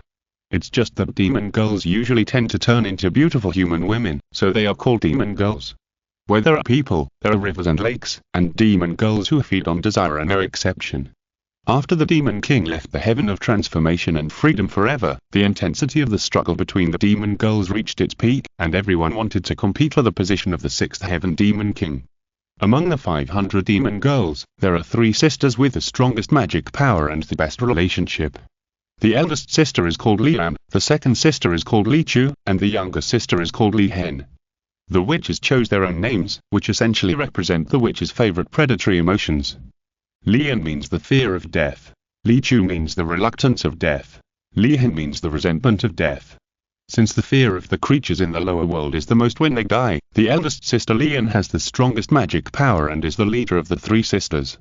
However, although she is strong, she has not reached the level of suppressing the other 497 witches, otherwise she would have become the 6th heavenly demon king. One day, Lian suddenly felt something in the demon palace, and smiled to her 2 sisters. My magic power is about to be perfected, but it is still a step away from complete perfection. The 2 sisters were overjoyed to hear this, and Li Chu rushed to ask, "Then when will my sister be able to practice to perfection and become the master of this demon palace and the 6th heavenly demon king?" "It still requires obsession," Lian replied. "Then find a soul with obsession and devour him," Li Hen said straightforwardly.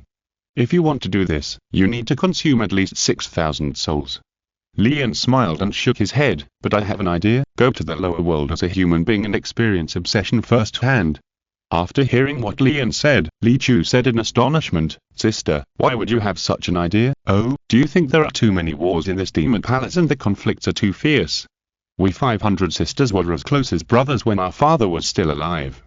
Lian sneered faintly, "But now we are fighting for the position of demon king, and we can't subdue each other. We can only rely on childish verbal sparring to hurt others, making the demon palace full of smoke and miasma, which is really disgusting. Whether you can become a demon king depends on actual magic power. I'll go to the lower world to be quiet for a while, and you stay in the sky to watch over the other sisters for me and don't let them fight. If they can fight, they would have fought in the past hundreds of thousands of years." Li Hen said disapprovingly, "How long would it take for sister to come back?" "No more than 200 years at the latest." Lian replied, "We witches cannot condense the golden elixir. If we pretend to be mortals, our lifespan cannot exceed 200 years. If it is longer, we can't pretend anymore." "That's great." Li Hen clapped his hands and laughed, "Only 200 years, I won't miss my sister too much." The 3 witches left the demon palace, exerted their great magic power, and finally managed to penetrate the sky and descended to the lower world. This place is the southeast coast of Yangzhou. The witches flew towards Shenzhou, arguing about who to play along the way. "Since you want to seal your memory and experience the life of a human being, why don't you dress up as a princess?" Li Hen suggested enthusiastically. Although the princesses of the royal family are well dressed, their marriages are often political and they cannot decide for themselves. If you fall in love with someone before getting married, won't you have this obsession? Why do you have to fall in love with someone? Li Chu disagreed. Why not play the role of a cultivator? When you are unable to form a pill and your life is coming to an end, the desire to survive is the strongest obsession. The 2 sisters were chirping and arguing, and they heard their elder sister Lian suddenly exclaimed, "What a strong emotion!" The witch was the most greedy for all kinds of desires, so the 3 of them quickly descended and fell into the water, and saw the body of a pretty girl, who was tied to a big stone with her hands and feet tied to her, and drowned alive on the bottom of the sea. Just by looking at the body that had not yet been soaked and swollen, you can tell that she had just died, so there was still extremely strong fear, reluctance and hatred lingering around the body. "It's fate," Lian said in amazement. "I will play this person, what do you think?" The 2 sisters looked at each other for a moment, and said, "It's up to you, sister." Lian used his magical powers and turned into a ball of black mist, drilling into the corpse from the ears, nose and mouth. Li Chu also pointed his finger, and the straw rope that tied the girl broke. The girl opened her eyes and swam quickly to the surface of the sea. She moved her wrists that were black and blue from the rope, and browsed through the remaining memories of the corpse, and smiled. It turned out that she was a fisherman's daughter, and was offered as a sacrifice to the Dragon King by ignorant fishermen to pray for the storm to stop. The identity of this fisherman's daughter is too ordinary. Why don't you become a princess? Li Hen still couldn't forget her princess identity and persuaded her. Sister, don't say anything. This girl was born on a yin year, yin month and yin day. It's a great fate. There's no need to hesitate. Li Hen raised 2 fingers and pointed them at his forehead. He then used his magic power to seal his memory of being a demon. This girl's surname is Jiang, and she has no name. From now on, I will call her Jiang. The memory of being a fisherman's daughter flooded into her blank mind. Her expression was sluggish for a moment, and soon became terrified and miserable. She only knew that she was tied up and sank to the bottom of the sea. She almost drowned in the depths. Fortunately, she finally got rid of the bondage and swam up. But fishing for this fisherman is hard labor, and the grass ropes they tie are the most resilient. How could they break easily and let her live? Jiang didn't think about the strangeness anymore. She just looked at the boundless sea around her and couldn't help crying again. The 2 witches had quietly disappeared when Li Hen sealed the memory. Seeing that her sister had already entered the play, Li Chu said, "It's not a good idea to float on the sea like this. Sister, you stay here and watch over me. I'll go and lure a monk nearby to rescue me." After that, she quickly disappeared until she attracted Delta Kaimo. I won't go into details about what happened to Jiang later. It's just that before the death of the Lean Witch, she finally realized her feelings for Wei Dongliu, and her obsession was born. Her magic skills were perfected, and she got out of her already dead body. 2 more groups of black air rushed into the cave. They were Li Chu and Li Hen. They hugged their sister Lean's arms on both sides and laughed happily. Sister is finally back. Sister congratulates sister on her magic skills. Looking at the fairy Kaimo and the man in the black cloud, they were already dumbfounded. End of this chapter. Thank you very much for reaching the end. Don't forget to like. Looking for more exclusive content and immediate access? Subscribe to our Patreon. Remember, every like, subscription, or donation encourages us to continue. Thanks to everyone. See you in the next video.